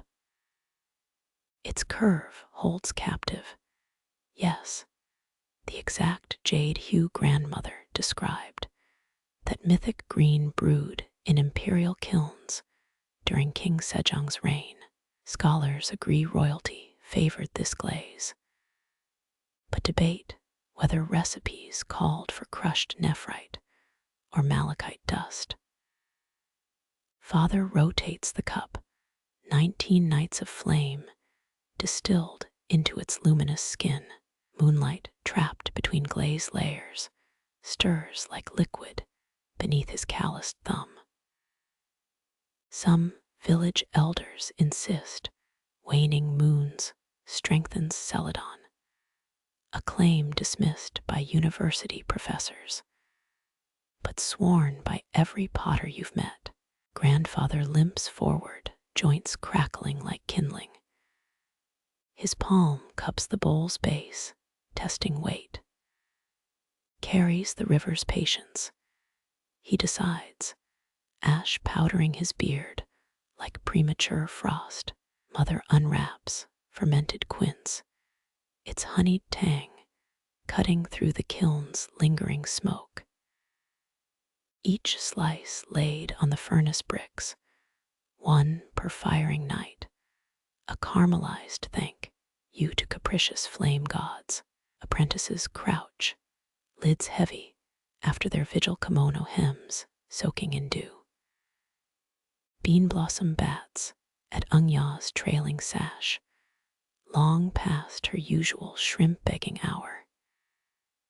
You trace the cup's unbroken rim where lesser vessels cracked under relentless heat. Historians still argue whether ancient kiln dragons, hidden beneath ground, guard against temperature swings, or steal reckless potter's breath. Grandmother swore by brick patterns, zigzag, flues to confuse heat-stealing imps. Modern potters cite airflow dynamics, yet lay fern fronds atop every kiln mouth, just in case. Dawn spreads, staining the courtyards, frost to gold. The eldest son brings water-precious lunar-white porcelain, trembling in his hands. Diplomats coin already earmarked for his sister's dowry. Father fills the new cup, lets tea pool like captured twilight, offering it first to the shard pile behind the shed. Thousands of broken pieces sleep there, each potter's failure memorialized instead of discarded. You finger a misfired tile, monkey master's crest blurred by ancient overfiring. He supposedly designed fortress walls, still standing near Kaesong. Angya adds yesterday's casualties, a wobbled jar, and hairline cracked incense burner, kissing each before burial. The kiln's warmth recedes, only its dreams remain. Brushing ash aside, you glimpse what's left embers dim as forgotten stars. Angya insists kilns dream backward, revisiting clay still trapped in riverbanks or wedged between mountain roots. Her finger draws a map in the soot, follow it, and you'd reach a bend in the Imjin where bluish silt waits unborn. Tea cools, its steam mimicking last night's dying wisps. Rain begins gentle, pocking the ash quilt. Angya folds back her sleeves, indigo stains beneath fingernails declaring her dyer's lineage as clearly as any court registry. Grandfather coughs, a sound like grinding shale, nodding when brother covers the kiln's mouth with its ceremonial straw lid. You walk the shard path, counting 73 steps from kiln to riverbank, the family's century-spanning tally. Somewhere downstream, that lucky 12 times cat dish drifts toward Seoul, its calico paw print pressed like a nobleman's seal. When snow falls properly, it'll bury the kiln's ashes until spring. Until then, fire's ghost lingers, tucked beneath white powder, dreaming of wet earth and endless patience. Clay remembers, even when we forget. Sleep claims the courtyard, one last teacup warming your palm like a shared secret, quiet as river ice thickening in the dark. The kiln exhales its last warmth, dreams curled like smoke inside cooling ashes. You cradle the teacup, its jade glow humming, with spent fire, now softer than morning mist. Rain taps the courtyard, kissing each shard in the forgotten pile, whispering promises to patient clay still sleeping in riverbanks. Ung-ya tucks a fern frond beneath the kiln's straw lid, an old guard against restless heat spirits. Grandfather's cough fades, replaced by dew dripping from the gate's wooden beam. Even the cat sleeps, paws twitching, as it chases river-smoothed bowls through moonlit dreams. Brother pours fresh tea, steam rising to join low clouds heavy with snow threat. The liquid laps against Celadon curves, a sound once heard in palace courtyards, now a gentle song for tired hands. You offer a sip to the shard mound, its broken edges glinting like teeth, turned gentle by time. Mother hums, an old tune about a potter who outwitted frost by spinning clay from sunlight. Father's thumb rubs the cup's flawless rim. No cracks, no flaws, only 19 nights and days distilled into unbroken green.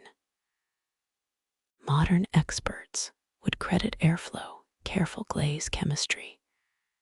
Yet everyone here knows it's really the moon's slow sigh trapped beneath the glaze. Your palm knows this warmth, the shared secret of earth and flame. Clay remembers, always, even when minds falter, even when winters bite deep. Ung-ya's finger traces the Imjin's imagined path in the ash, a journey back to bluish silt, to beginnings. Embers wink once, then let go.